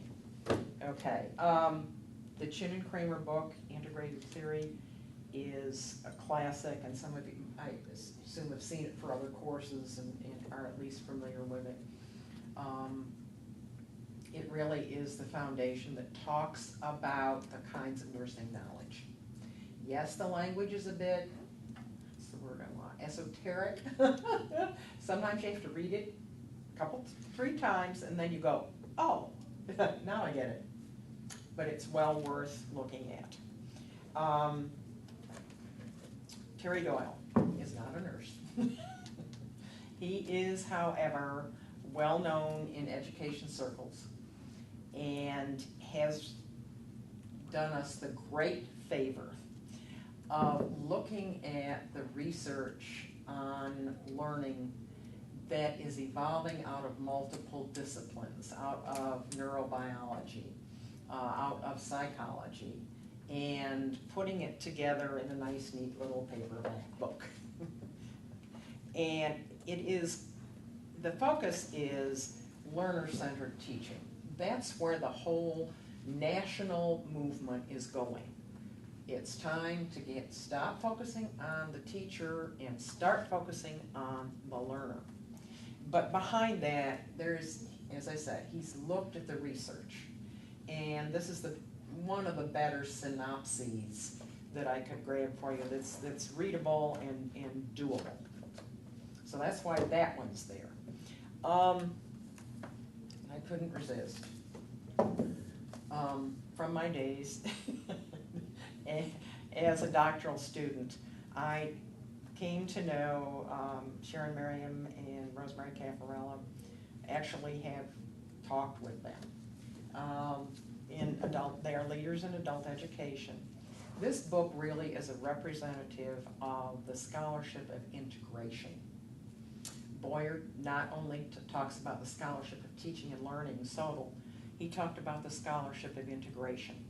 He saw the scholarship of integration as crossing disciplines and putting common threads together, and so that we could use the knowledge and give feet to it, put it into practice. And Sharon Merriam and Rosemary do that among the best of folks that I know. And this Learning in Adulthood is the latest edition. I'm sure that they're working on another one. But there is more than just the learning theory chapter in Billings and Halstead is organized well, but it doesn't give you any kind of depth in understanding learning theories that try to explain how we learn. This book does it well with some of the current research emphases. So that's why I've stuck you with this. It's a wonderful book to add in your library. And the last one is not one of the better known books in nursing, but it is here because they actually focus on the types of nursing knowledge. And the chapter in the book that talks about nursing knowledge is written by Peggy Chin. So, and because we focus a whole unit on the types of nursing knowledge, I was attracted to this book. They approach nursing education in a rather unique way. They do not do it as Billings and Halstead do it. They cover some of the same topics, but they do not approach it in the same way. They organize it in a different way. And anything that you can look at that challenges your thinking or that encourages you to put on another set of glasses is always good in my book. So that's why, even though you say, okay, I got one book on nursing education, and I got another book on nursing education, well, that's why. It's a little bit of a different lens, a little bit of a different language, a little bit of a different emphasis. What is the difference if she did a chapter in that book, and does she speak differently to something in the Chin and Kramer integrated theory? I mean, is there, because the Chin and Kramer integrated theory does each type of nursing knowledge in depth and is the latest, I want to say, conceptualization of their scholarship. on the kinds of nursing knowledge. And this book, This is just gives you, this is one chapter in this book gives you a synopsis. But this book looks at nursing education and curriculum tied to the types of nursing knowledge more than any other book that I've seen. Billings and Halstead do not do that. They talk about it, but they don't make links, and this book does make some links. So that's why this is there. Is that book in the bookstore here? Because that's the one I've had trouble finding. I couldn't find it. I found all of those online on Amazon. Even that Even one? that one? Mhm. That's the one one that I I keep keep on- Amazon Oh, either. Okay, Um, I am guilty, it's a bookstore because I know you can do better. on Amazon, I ordered all of them. I'll look on Amazon again. Get the ISBN number. I'll be glad, yeah, I'll be glad to give you the ISBN. They should all be there. I found them on Amazon today, I ordered them That was the earlier one I today. couldn't find on there. Okay. It should be, if not, try eBay. All right. Okay. I am well aware that discussions on online classes, every class, every online class has a discussion. And you learn pretty quickly as students, you know, what passes for a good posting and what doesn't pass for a good posting. And it's very easy, and if you teach online yourself, you also kind of say, well, maybe you don't, I can, oh well, she put something up, he put something up, okay, yeah, he addressed the issue, okay. And that's not really good pedagogy. Because there are some postings that you can really tell when somebody's got it, and some postings when you're saying, do they really? So, one of the other things that is relatively current in education writ large is the use of rubrics. And to my knowledge, nursing doesn't do a lot of use of rubrics. Some places do, you know, some places do. Others, nursing writ large, nursing education writ large, a lot of don't tend to do that. The thing about trying to put together a rubric for a faculty member is that it really forces you to say, what do I really want here? What am I going after? What's significant? So for you as a teacher, having a rubric for virtually any activity lets you nail it down more firmly. And then as you go on, you can always modify. But just the discussion in this course are going to be so critical to everybody's learning that I really wanted to try to nail down a little bit better for myself and for you, you know, what's a really good discussion that's going to move us forward. So, this is the rubric that we will use for discussion board and discussion/discussion board assignments. And I'll explain the difference in that. Looking at content, knowledge, engagement, okay?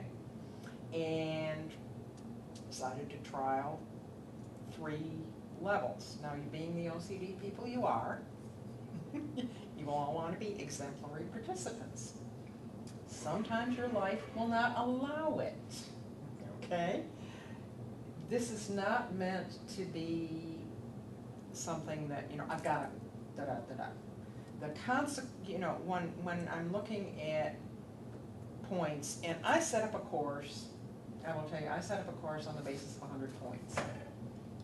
I just don't like the added math that you have to do if it's a, you know, percentage of percentage this, you know, 50% of the 10% in the course. You know, let's keep it simple. So it's on the basis of 100 points. Things are, any given discussion isn't gonna sink your boat, okay? If, you know, life gets in the way and you decide, I just haven't got the time for this particular thing, to give it 150%, you know?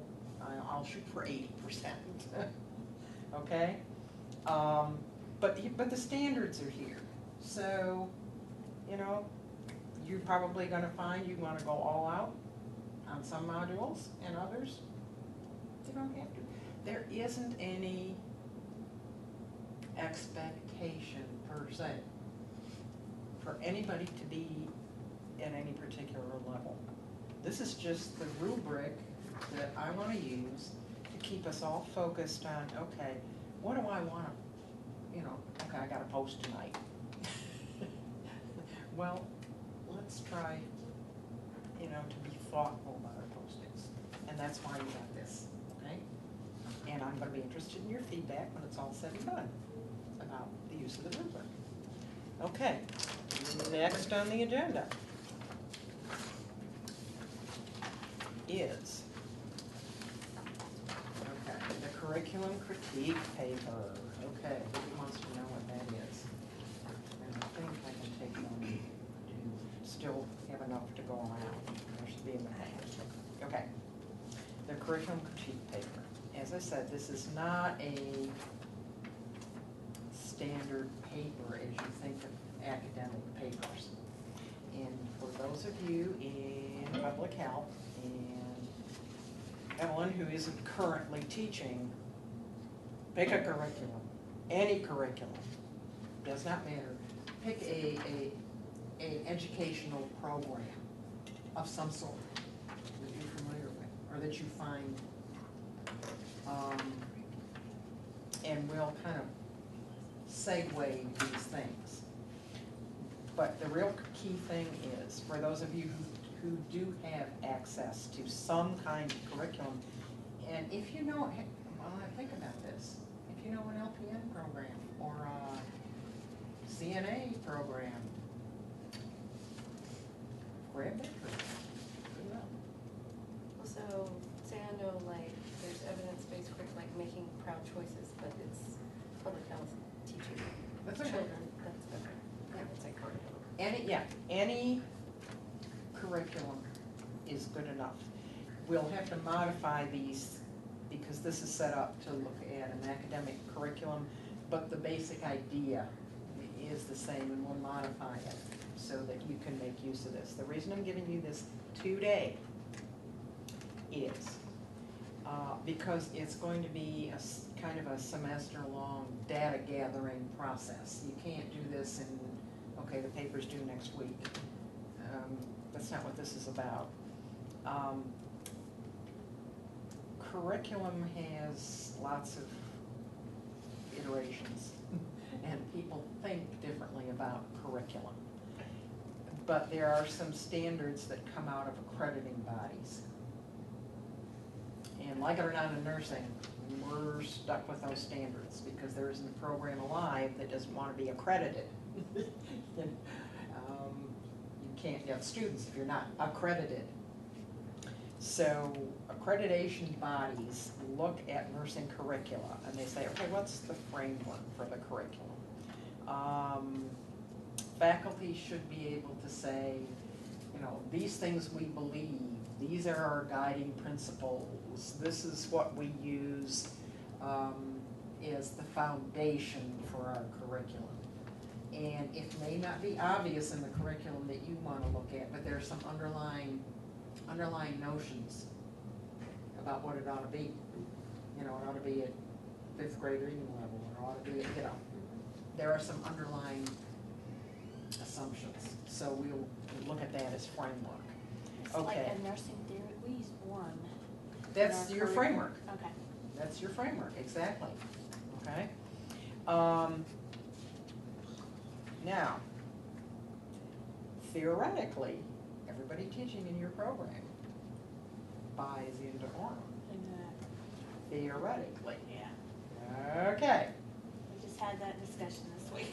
Yeah. And I bet there were lots of different opinions. They weren't Not allowed. Let's voiced. just say Not voiced. the opinions Okay. were not allowed. All It right. was said, if you do not buy into this, you do not need to be teaching here. All right. Wow, Mm-hmm. Well, you know, Twice. wow. Yeah, but I mean, that, are you ready for discussion? The thing of it is, you've got people sitting there, I mean, it's just like human nature, and you've got people sitting there, and somebody is thinking, all right, I've got to work here, I need this job, and I will nod my head, and yes, I will say I'm doing it, but when I get into my class, I'm gonna have my own academic freedom. Absolutely. Then there'll be others that will be very vocal about it, and they'll fight. That's really And interesting. it's really like senior versus junior faculty. The senior faculty are held on the Orem. I don't know how I feel at this point. okay. Well, here's the deal. That's the theoretically, it's a nursing theory that is the framework for your curriculum. Because it is the framework, it means you should be making certain decisions about what are we going to teach, what are we going to not teach, you know, should our graduates look like, because, etc. So every single curriculum, no matter what it is, has something underpinning it. And what I want you to do is to look at that underpinning. Does it accurately reflect faculty beliefs about the practice and discipline of nursing? In your case, probably not all. Okay. And what I want you to do is to collect some data. Now that data is not nailed down. It might be, go to a curriculum committee meeting if you have never been to one. I used to be on the committee. Okay, so you know what goes on. Go to a curriculum committee meeting and just listen. You know, listen to what's being said. Go talk with somebody who's taught the curriculum. What do they say about it? You know, so that's data. That's what I'm talking about when I say data. What does the faculty say in the halls? What do the students say in the halls?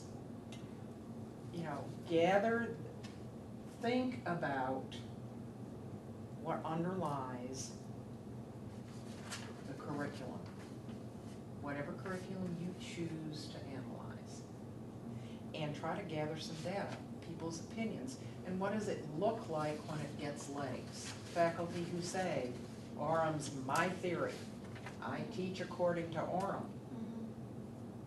Ask to sit in on 15 minutes of their class. Is there anything in that class that you could see links to Orem? Why not? Or why? You know, this is not a criticism per se. It's a way of looking at curriculum and saying, okay, this is coming out of our mouth. Does it bear any resemblance to reality? So you can sit in a curriculum committee meeting. You can sit with a faculty who's revising a course.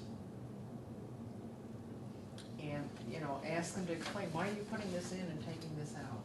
Why have you changed this? Ask some questions, okay? Teaching strategies, that's easier. That's easier. You know, is anybody doing anything besides lecture? Is anybody, you know, still using PowerPoints or rejecting PowerPoints? You know, how is it being taught? Is it podcasted? Is it taught? Is there duplication between literature and what's said in the class? Is there a standardized book that's the content that everybody teaching that material has to follow? Period, end of story. You know, and do they follow it? Or do they segue a little?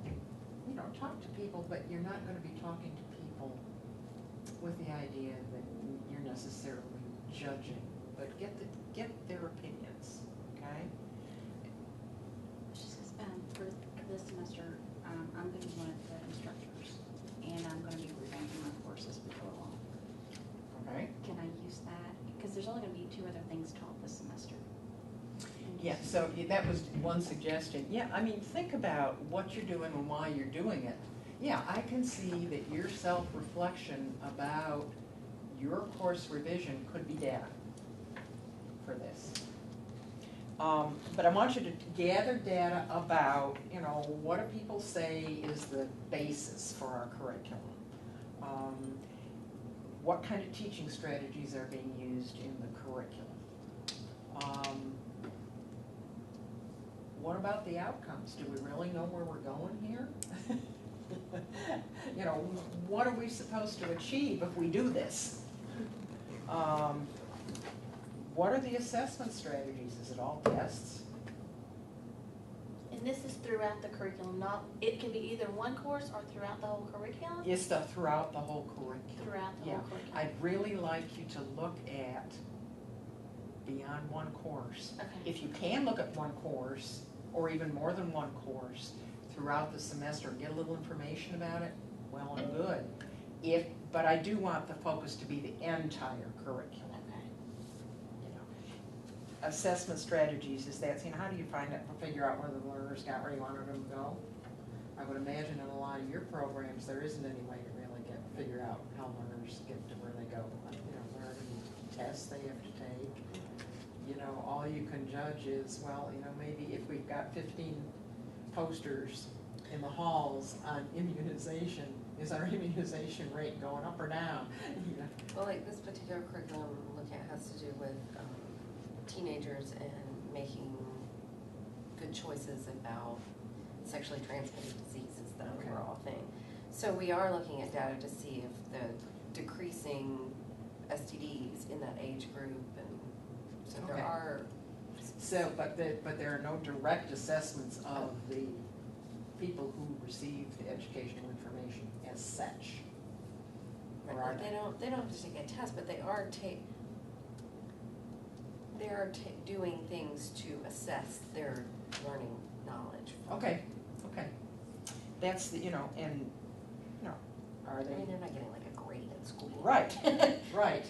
No, and that's not what I'm suggesting, but kind of looking at Those that. questions that you were giving us examples of, are they on here somewhere, or, because I was trying to get them down, but I'm afraid I missed All this stuff. probably. Oh, this Oh, stuff. no.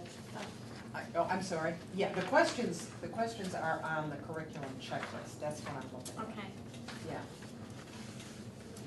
They're all factors within, there are, you know, 4 questions on framework. When you get over to curriculum review, you know, who looks at it periodically and sees whether it's what it ought to be. But anyway, yeah, the questions are all here. The questions that you will try to answer. And again, we will modify this so that it fits what you want to look at in the public health arena. So once and I want you to be able to spend all semester long getting the data, or nearly the entire semester, you know. So you've got the data. So it's going to be a matter of gathering the data throughout the semester.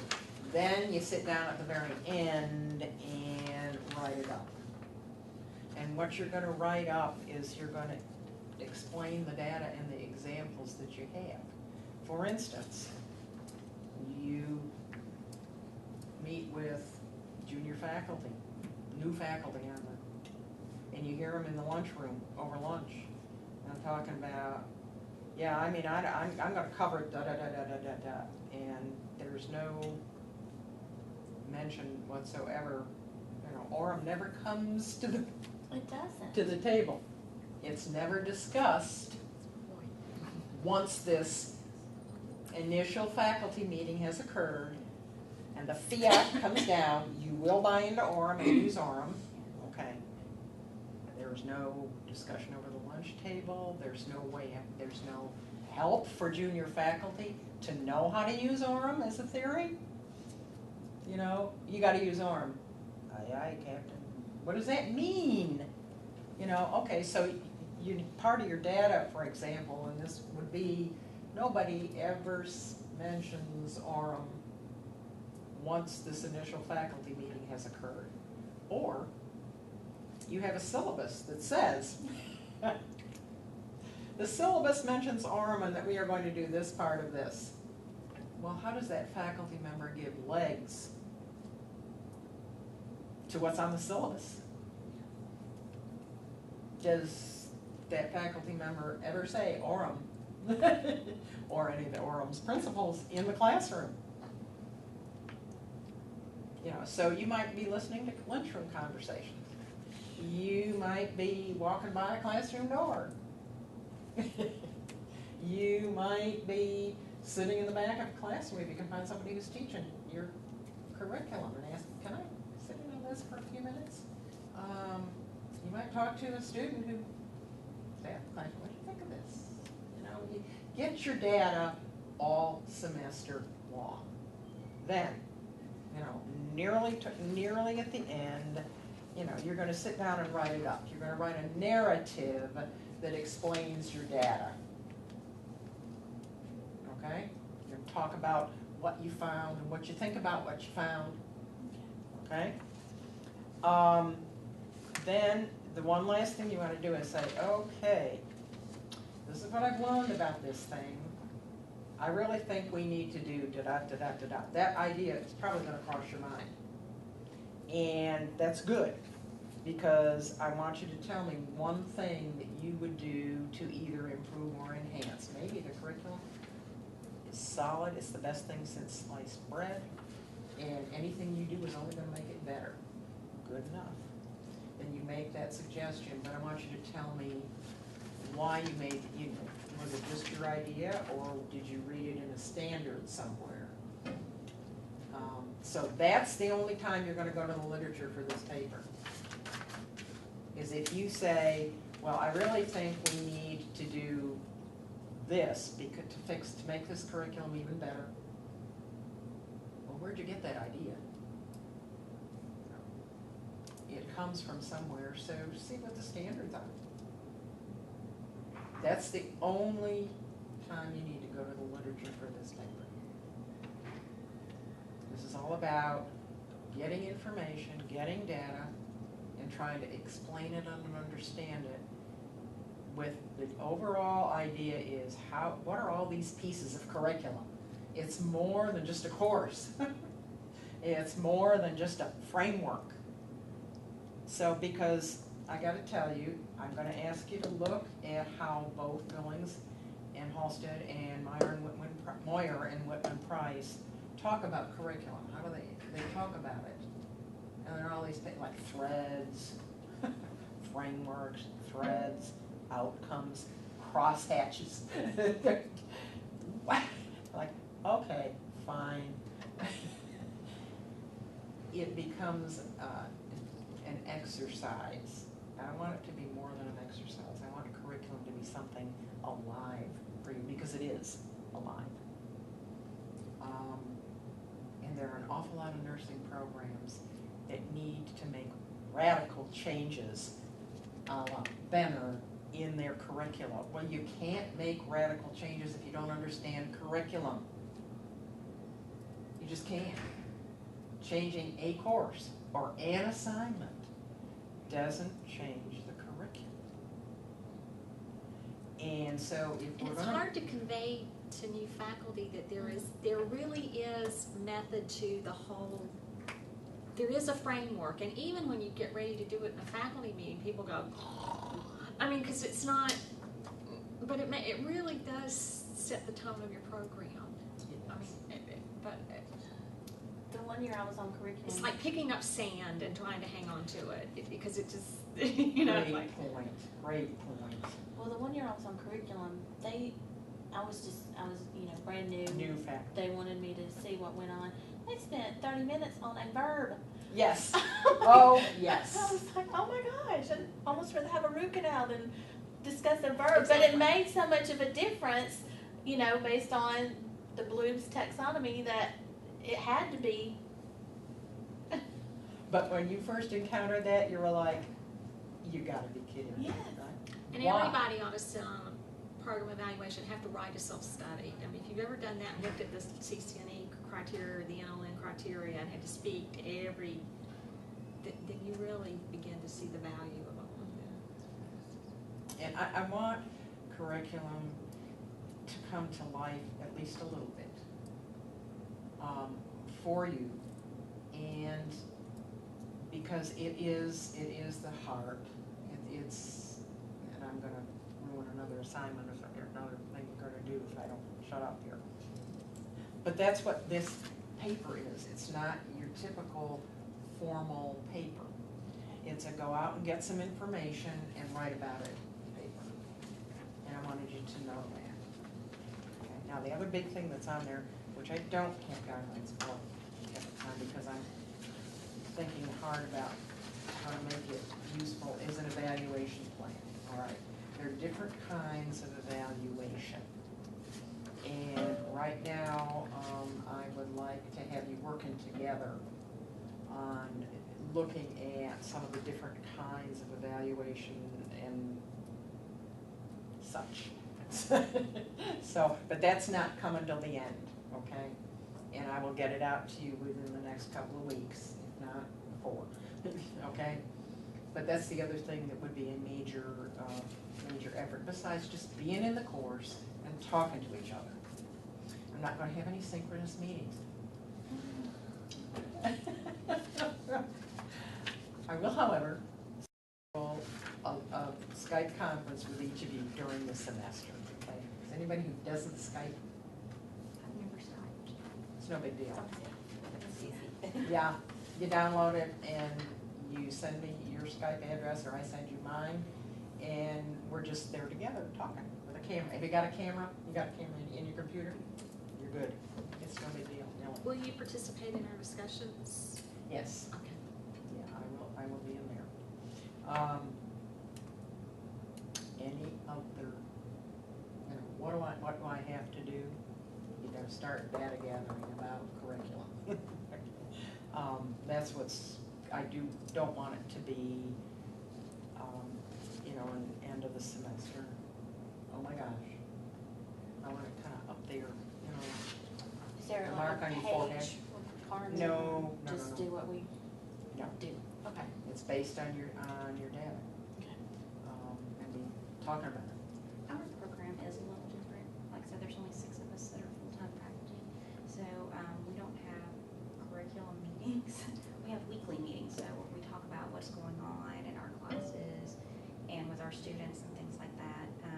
Would that be kind of? Sure, I mean, some of that discussion that you have is going to be curriculum-based. It is. And so that's gonna be your data. Yeah, some notes from that. Wow, we're not on the same page in relationship to this, or we are really solid. All of us feel strongly about that kind of thing. Does that make sense? Do you have access to a curriculum? Probably what I will wind up doing is either talking with some of the faculty at ASU, either in their BSN program or their associate to bachelor's program, or at Caldwell Community College, because both of those campuses are in Boone, Reachable. and I work in Boone. Okay. And so I can dart over, I won't make a lot of extra trips because I drive an hour one way too. But I work over there, so, You have to go I anyway. have to go anyway, so Yeah, if you I can will just. probably just see if I can't work with one of the And people over there. once And I you- have good friends over there, I'm sure that You I'll can be just, able, yeah, that talk are to them on the phone. faculty, so. Yeah. I'm Talk to sure them on the I'll be phone, able to too. do something. Okay. But I either don't- one of any of the programs, any of the 3 programs would be acceptable, just to Oh, look at yes. the curriculum. Oh, yes. I got it, I Okay. can do it. I don't want to make this difficult for anybody. I want to make it something that you can get access to the data. Okay, just worried about that. Okay.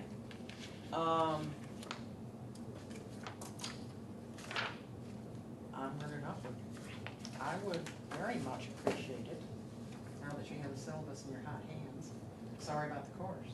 I'm going to figure out why it's not up there for those of you. I mean, it should be up there for I can see why it might not be there for Gene and Sheila, but you guys should have access to it, because you're on the class list. And you got did you get my email about the textbooks? Yeah. We ran into that this morning in our other class too, though. They thought we had it and we didn't. Theory's the same way. It's not a. It must be the D2Ls. It's gotta be D2L. I feel like this happened to me last semester. No, yeah, it happened last January too. We didn't get it till we got home. Oh, fiddlesticks. That is. All right. I would like you, if you don't mind, this is just a thing that I want you to give me some information about.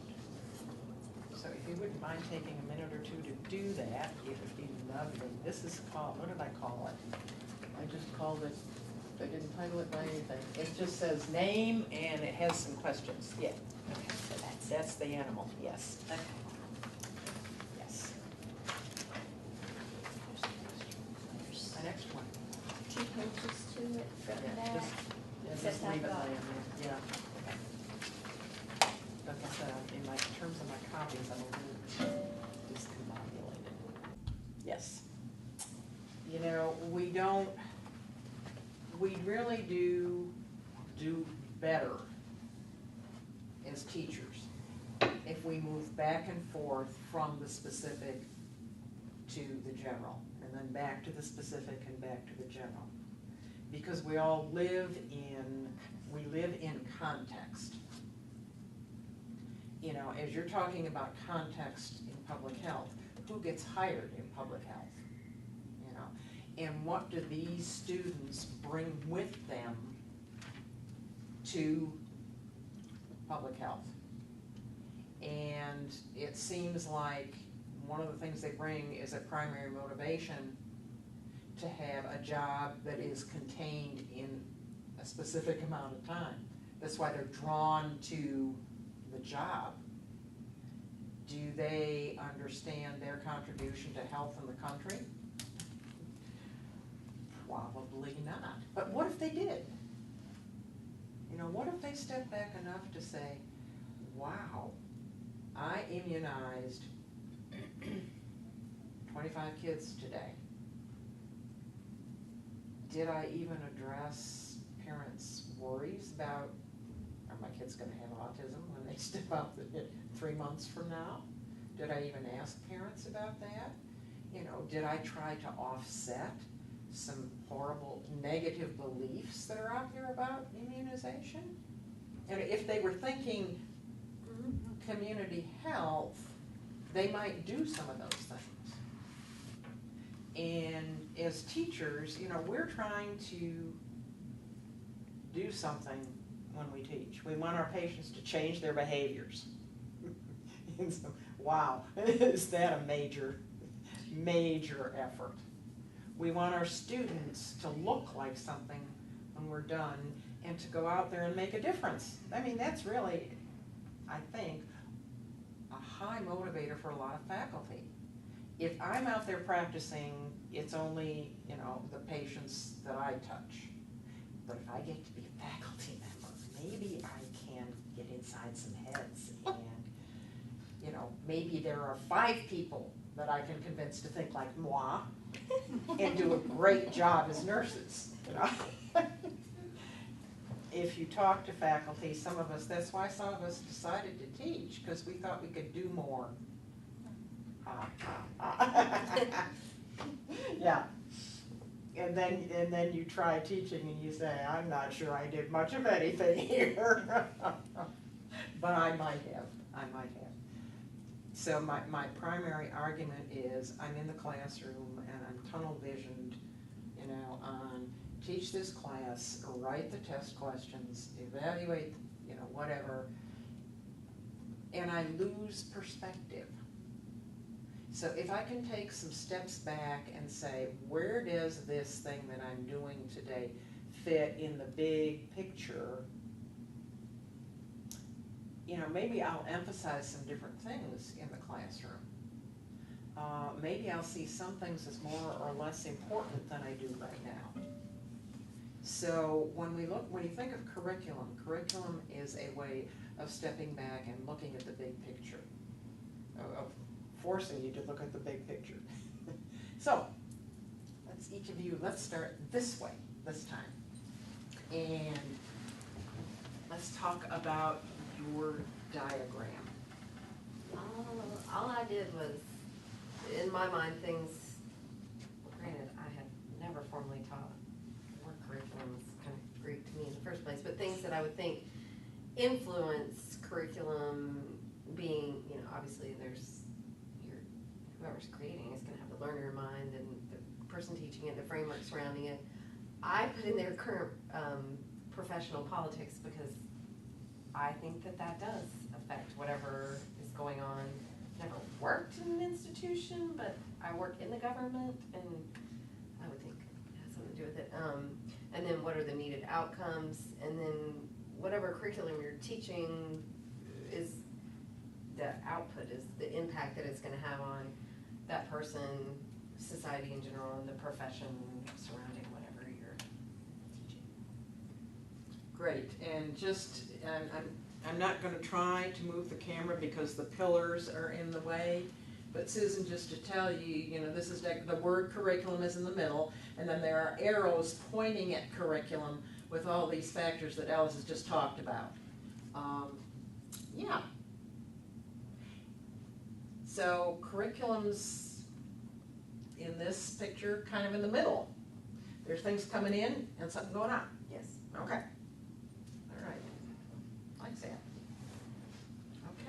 Okay. Okay, I listed it in bullet points because I That's thought fine. everything goes up to curriculum and curriculum comes down to all this, so it's just all in a hodgepodge there. Okay.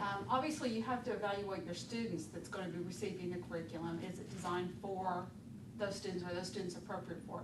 Your instructors, granted, not every instructor is going to be suited to teach every curriculum, so I'm looking, do those mesh well? Versatility. Some of the curriculums that we have at the Department of Health are so set that there's no room for thought in them. So I'm thinking it's got to be something versatile, that you may need to change. It's got to have something fun and something interesting in it. You got to have your current what's going on, what's going on in life, like the Affordable Care Act. That's got to be addressed in almost every curriculum that's being taught in healthcare. What outcomes do you want? What do you want to achieve? What's required? You have to look at your outcomes when you're developing your curriculum. You've got to have some creative methods for delivery. Not just sitting there lecturing, or I'm sure some of them are thinking I'm tired of watching stuff on YouTube. But got to have some creativity to it. And then your evaluation component. How am I going to prove my outcomes are working? How am I going to prove that I'm looking at the appropriate outcomes? I'm thinking put it in a logic model. Am I looking at how good my brownies are over here, but everything I'm putting into that logic model makes chocolate chip cookies? So I'm kind of thinking as a logic model, am I putting the right stuff in to get the right stuff out? That's my world of curriculum. I like it. All right. Jean. I've just come off of a semester where I've spent quite a bit of time looking at Aston's theory of involvement.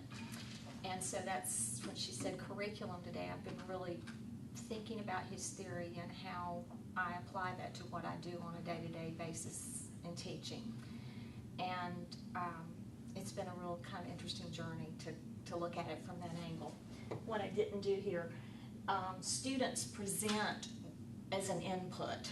I mean, his model's very parsimonious. It's very simple, but it's very profound and complex, really. But students come, and their gender might affect how they learn, or their ethnicity, or their use of language, their culture. They may come with a high ACT or not such a great GPA. I mean, they come as a mixed bag. But those influences, with whether I do anything or not, are going to influence the output. They're going to, no matter what I do, or if I don't do anything, that's certainly going to influence their final GPA or their NCLEX performance, or their desire to be a lifelong learner, or what kind of professional they're going to be. And that was just really profound to me when I first, because I thought I had to fix these people and make them something. And while I do have an impact. This is called environments, and I didn't label it. I do have a huge impact, but also how they present will affect how they receive what I might put before them. Okay, so their input affects what they will get in the nursing program, and it also affects the outcome. And I really still don't have control of either of those things. Mine, however, is to make their learning meaningful to them and to engage them. And I really like what he speaks to, the 3 key dimensions. Cognitively, I need to get them thinking. Behavioral, I need to get them active so that they touch something or they have to do something. They don't just sit and take notes all day long. And effective, huge. I have to get buy-in emotionally, one way or the other. And that maybe I'll make them mad, or it may be I'll make them excited or sad, depending. But all 3 of those make teaching really exciting and meaningful. And that's been kind of neat to begin to think about. Now, in my pharmacology lecture, what do I do behaviorally? Do most of the time do they sit there and look at a PowerPoint and, you know, memorize the signs and symptoms of ditch toxicity? You know, so I'm really rethinking that. And that, of course, influences outputs as well. So I will probably carry Aston's model with me to the grave, but it has made a huge impact on what I'm thinking about curriculum. Oh, and I left out. Another PhD student in New Zealand has built upon this model, although she doesn't give credit to Aston, but her name is Ella Cahoon. And she essentially has the same diagram, except she puts it in a cloud, and the cloud is sociocultural influence, which really does kind of add a whole dimension that I don't think Aston would have denied, but he just didn't speak to it so much. So I really believe she's kind of added another, oh yeah, because there's this big outside influence going on as well. And I forgot to draw the cloud. Okay. Mentally. There's a cloud. Surrounding all this. Right. Okay, great. Well, mine's pretty simple. I thought, when I think about curriculum, I think there's standards you have to have to meet all the guidelines. And then you have to have measurable outcomes. I put clinical there because I guess I'm thinking more nursing, not just general curriculum, but I think you have to be able to apply the knowledge that you're learning. And I think it's progressive, where we want to make sure that we're adding to and building on each class. And innovative, so updated, how are we going to deliver it, so keeping up with what's going on in the field. Some new ideas in there. Nice. All right. Mine, I guess it's like curriculum is a combination of outside sources. And they all merge together to develop the curriculum and what's needed. And the things that affect curriculum are going to be obviously your student needs. What kind of learners are they? Do they have experience at all in healthcare, or have they never laid a hand on a patient before? Nursing, past, present, the things that anything that's when we're looking at nursing research, evidence-based practice, where we came from, where we're going.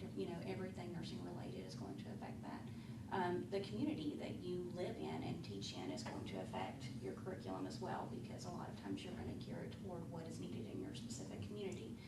And then I put educator knowledge, and that has to do with, as instructors, what is our background, what do we know that we can teach, and also it has to do with knowledge of your leadership skills and abilities and what type of leader you should be, because in education, most educators are transactional leaders, and you always have to be that because it is based on a value point system.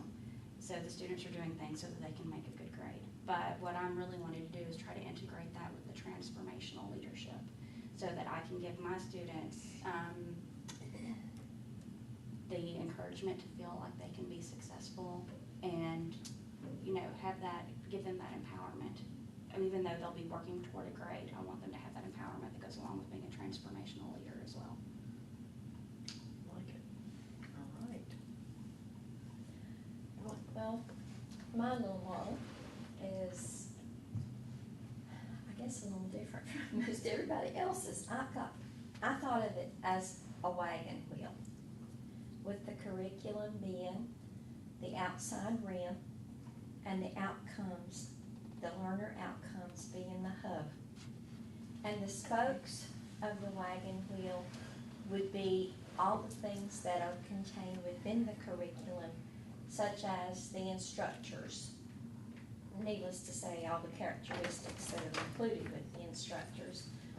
The institutional missions, values, what they purport to be integral to their institution would be a spoke of the curriculum. Standards includes, of course, the practice acts, all the regulatory things that are involved, both for the practice and for the school, the learner, the education part.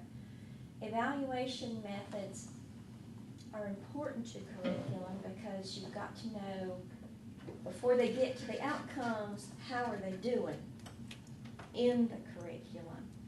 And then the resources, there's really no need in saying, well, I think we could do this, if you don't have the resources to do that with. So you've got to look at, it's got to be a fit, like some of you guys have said, it's got to be a fit. And all of that is contained within a curriculum. If you'll notice, on the outside of the wagon wheel are the learners before they come into the system. And the wiggly line is, they're all different. They all bring different things into it. So that they bring with them. And the hub is, the axle part is actually what comes out, what's the center of the curriculum. And if that gets off center and the wagon goes down the road like this, you know something's wrong with the curriculum, it's time to fix it, And if too many of the hubs on your wagon, or the spokes in your wagon wheel are broke, if you don't have resources and you don't have instructors, your curriculum's going to fall.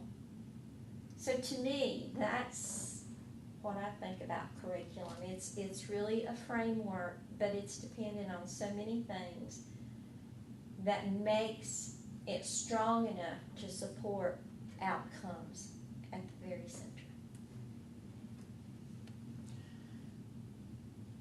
Wheels and more wheels.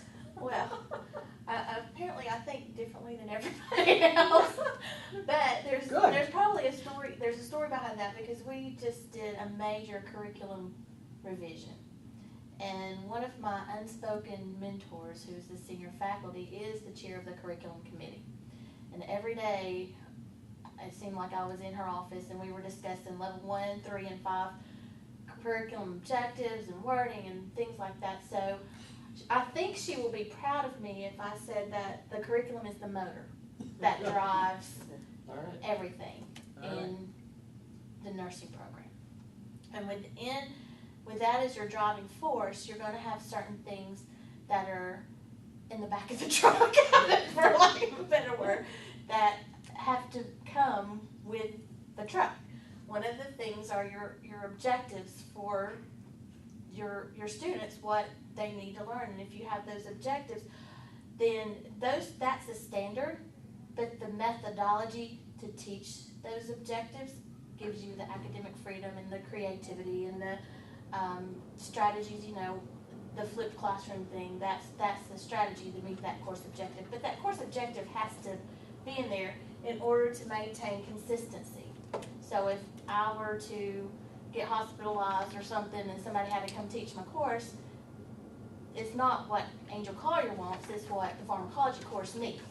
And this is what has to be met, even though, everybody's there. So that gives you the assurance that you're gonna have consistency within the course, you're gonna meet C.O.N objectives, you're gonna meet all those government standards that you talked about, that I should have wrote on there, that we had to change our curriculum because we weren't C.O.N. Do you know what C.O.N is? I'm Quality learning. and safety, quality and safety education for nurses. Yeah, Just make sure. so we had to make sure all those objectives were met and write which objectives met what. With C.O.N objective, it was a painful process. Hated every minute of it. Jerry Gwen, I did, I'm sorry, but I did. Love you, but it was painful. And then,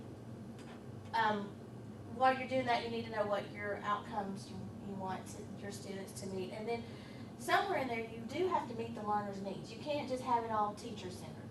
It has to be what the students want, or they're just gonna come there and stare at you blankly, write down their notes, and spit out what you give them, and forget it tomorrow. Or go to another program that does offer what they want. Or go to another program. Or if you're doing those O-line things, you fail the first test, you know where you missed, and then you go make 100 on the second one, because that's how I do all my HLC training at the hospital, because you know exactly how to do it. So there has to be motivation there for the students to learn. Otherwise, it's useless. Why bother? Right. It's fascinating because there are some commonalities here, but there are also some individual contributions, and each one of you has added a little something more to the basic idea across the commonalities and the other. And one thing that is a joy to see from my perspective, as somebody who's responsible for directing this course, is that you are broadly enough focused that you don't have a narrow conception of curriculum as the courses we teach, which is not an uncommon conception. And I have had faculty members in the past who said, curriculum is the courses we teach, period, end of story. That's not your conceptions, thank you very much. I said there's no right or wrong. That wasn't precisely true. There's no right or wrong way to express it. But curriculum is much more than the courses we teach.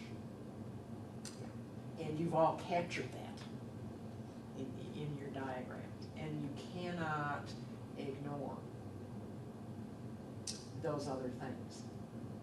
And you've all had classes come in, well, those of you who taught formally, but it doesn't much matter whether you're teaching an individual class or whether you have a class for a whole semester.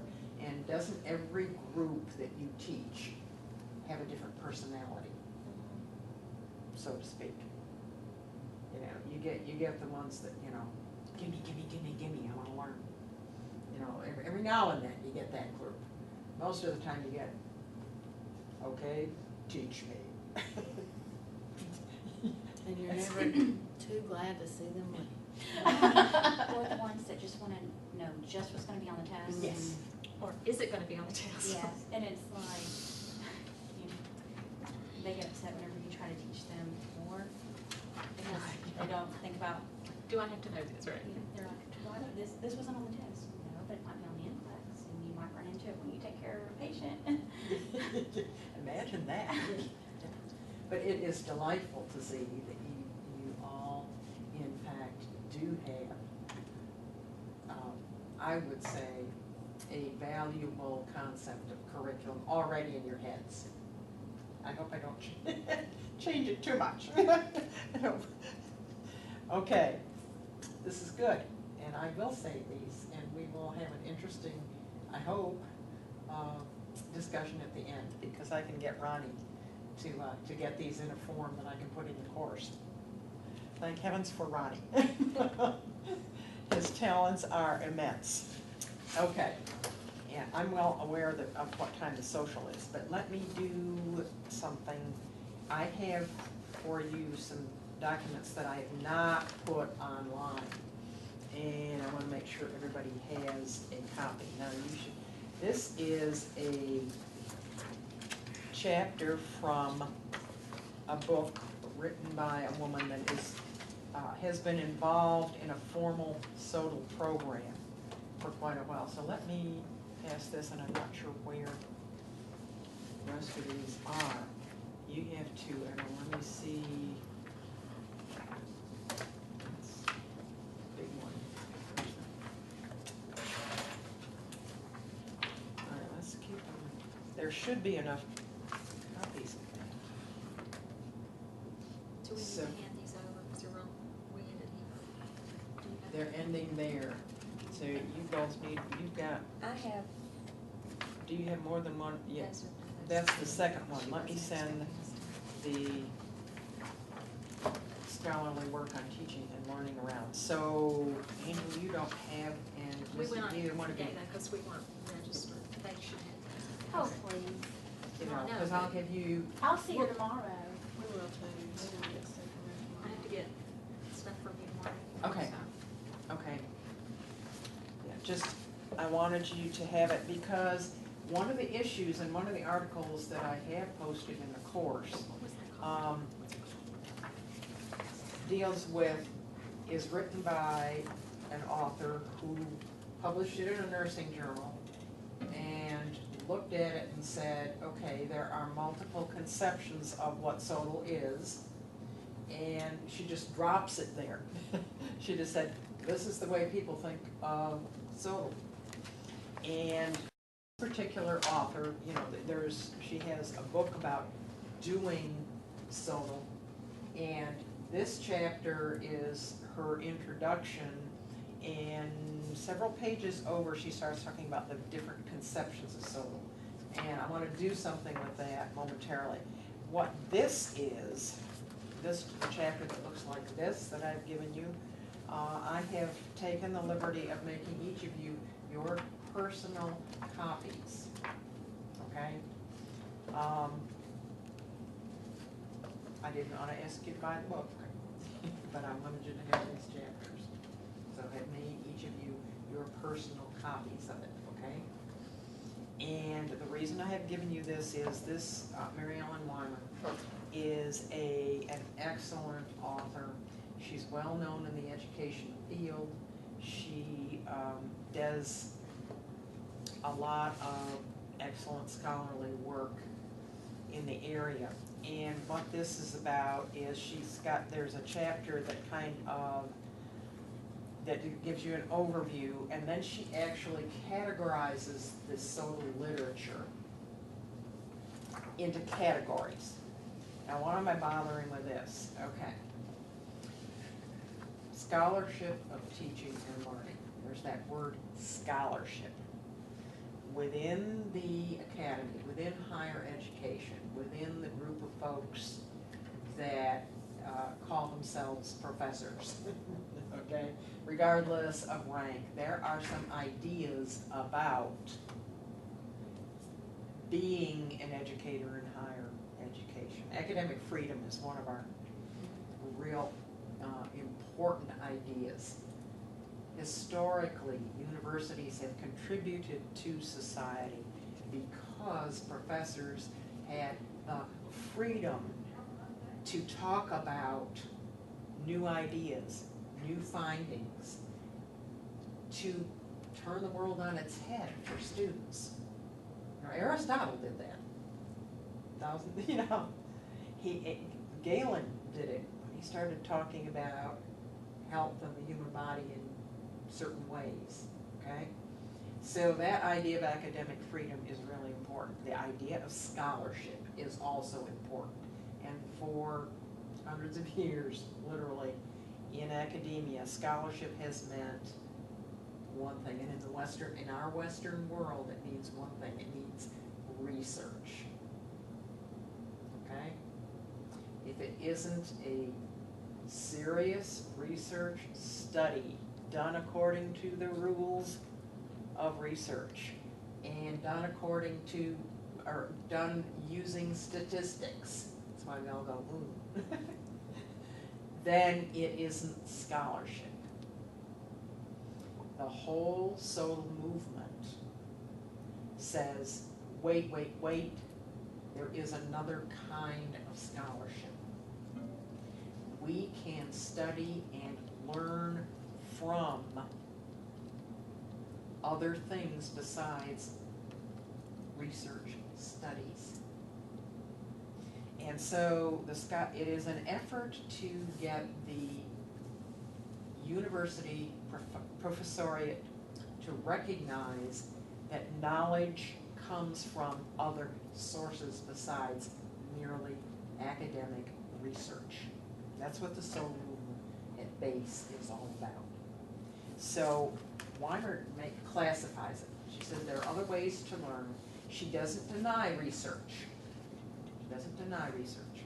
And when you look at the readings in the course that I have asked you to look at are based on research. There's a body of work, qualitative work, and then there's another more quantitative 4 studies to look at. And I want you to look, you know, what can we learn from these studies?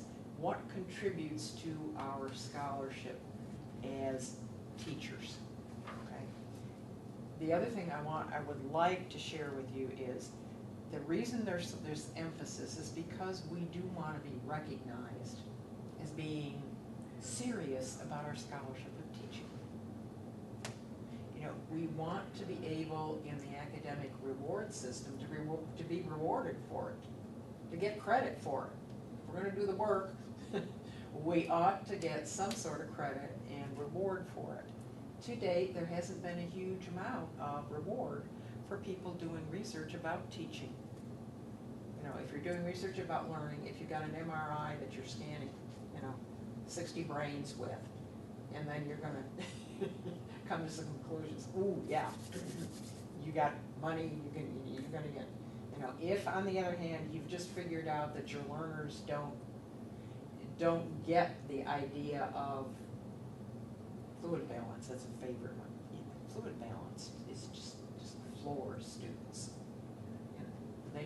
There's something about it. Well, doing renal, they just don't get it. So if we do some work and we demonstrate that this concept, which underlies a lot of nursing work, that students just don't get it. Well, why don't they get it? Maybe we can figure out why they don't. But the scholarship of teaching is an effort to get recognition for that kind of work. And I'd like to tell you just a small story because that kind of scholarship can change you completely as a teacher. Your exploration of Aston's theory is changing you as a teacher. And one of the things that has been advocated in the scholarship of teaching and learning that even came before the term SOL. There is work in the 70s where people said teachers need to be researchers in the classroom. That's, in nursing, what do we say? I've got to deliver the content, right? I've got to tell them about all these things. And if I don't tell them about all these things, then they aren't going to learn what they need to learn, and they aren't going to be good nurses. That's the way our thinking goes. Okay? I would like to share with you one example of my own classroom research that totally changed my teaching. And I do intend to get the article out there. Because one of the other key aspects of SOL is put it out for the community to look at and to critique and to think about. And all of us as teachers always want to know that what we've taught has gotten into the learners' heads. So you've taught foundations. You haven't taught foundations? I have. You haven't taught foundations. Have you taught foundations at all? I haven't taught foundations. I taught health assessment during the first Okay, semester. well, they're beginning students. So you're teaching beginning students, and you really feel a burden there. You want to introduce them to everything the right way. All right, well, you all know how important documentation is in nursing. right? So I have the class on documentation. And one of the things you need to know about documentation for all kinds of reasons, legal and otherwise, is how to fill out an incident report, right? I mean, you know what an incident report is. You gotta do it right. Or there are all kinds of repercussions for your employer, etc.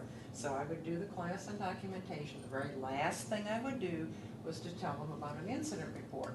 What it is, how you fill it out, what you don't do with it. Okay, like you don't admit injury or culpability. You know, you don't say, I gave the wrong dose of the medication. You don't say that.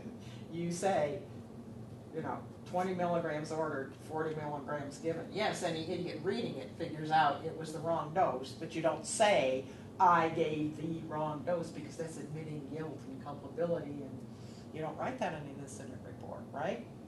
All right, immediately after saying those words, those pearls of wisdom from my mouth, I enacted a little scenario with the students. I asked a student volunteer to come in, and I have the patient I'm the nurse, the patient in the wheelchair. We're going down the hall. It is obvious that the patient is deaf because I'm shouting in the patient's ear, Mr. Smith, I'm taking you down to x-ray. And as we're going down the hall, another nurse calls me and says, can you hand me such and such? So I stop the wheelchair, lock the wheels, tell Mr. Smith, sit still, I'll be right back, turn around, and what does Mr. Smith do? Falls out of the wheelchair. Okay.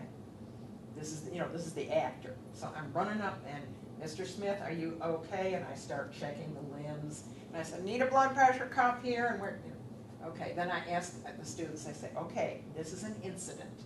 Now you have a paper in front of you that is an incident report. Please fill it out. Because I want to know, I've taught them this important thing. I want to know that it's in their heads. And I took their incident reports and analyzed them. And I am horrified. This is 2 minutes after how to do it comes out of my mouth, right? What is on the incident report? Patient injured. Unfortunately, nurse left patient. Okay? All the things that I just got through saying don't do is on the incident report. And it's just horrific. And furthermore, all the data on the incident report is about what the nurse did. There is nothing about nurse assessed patient, nurse took patient's blood pressure, nurse, nothing. And I'm going, what's wrong with this picture? And I read them, and I read them, and I read them again, and all of a sudden, the light bulb went on. These are beginning nursing students. Are they thinking about the patient? You all know they don't. They are not thinking about the patient. Do they think about the patient when they go in the door? What are they thinking about? Themselves. Why? And what do they want to know? How do I act? What do I do? What's my job? They want to know about themselves and what they do. So who were they watching? The nurse. As if or not. I started talking about what the nurse should do. I saw it as a nursing identity issue. And not that it changed my teaching, but it also, I found, changed some of the things that they did and some of the ways that they understood. It made a difference. That's an example of the scholarship of teaching and learning. It's where the rubber, it's really where the rubber hits the road. And it can change what you do as a teacher. It can change the experience for the learner. Because we all know, the beginning nursing student thinks only of themselves. They are so uncertain and unsure. It doesn't matter how many times we say, assess the patient. Until they know it's my job to assess the patient and this is how I do it, Twistle and Dixie, so to speak. So one of the things that nursing has not done is that kind of information is out there to a limited degree in the nursing literature, because we've had the Journal of Nursing Education for a long time. Now we have some others. And there's a real need to get it out there, because that's a hallmark of, so let's tell everybody else and let them verify or refute that experience. Maybe I am just a unique experience. On the other hand, maybe you all can identify and see that it might impact your students as well. Well, you don't know that unless I tell you, unless I get it out there in the literature. So one of the things that I would like you to explore is the SODL movement itself, and that's what the first module is about. And we'll have some specific discussion questions about it. But one of the things I want you to do is to look at some SODL websites. And that's when you get to see the course. It's up there. And I want you to look at some of the SODL journals, okay? Look at the Journal of Nursing Education and see what they're publishing on how to teach, who to teach, how to learn.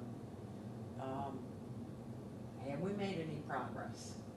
So I want you to do some exploration and then talk with others on the discussion board about what did you see, and did you see some resources you'd like to have as a faculty member, and et cetera, et cetera.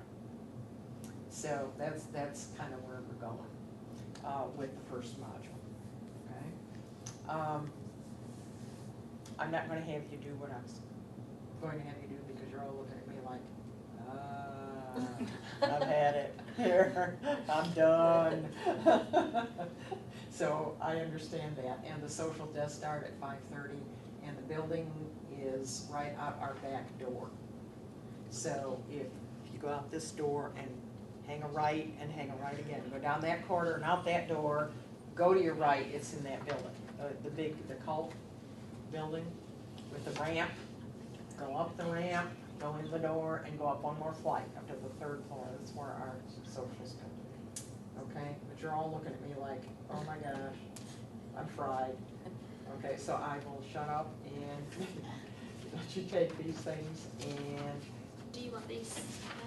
I do want the things where the stories you told me on the piece of paper, yes, what you're interested in. So please, don't leave with that. Thank you. Can we be here tomorrow as well, theory? Yes, we are. We are indeed. Thank you. It's nice to meet you. It's nice to meet you. Now that we're gonna go check the roster, because we were supposed to have one of them first. Okay, got it.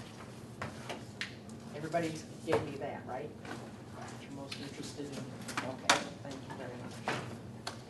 And so you should have 2 copies of the textbook things that I'm not posting online.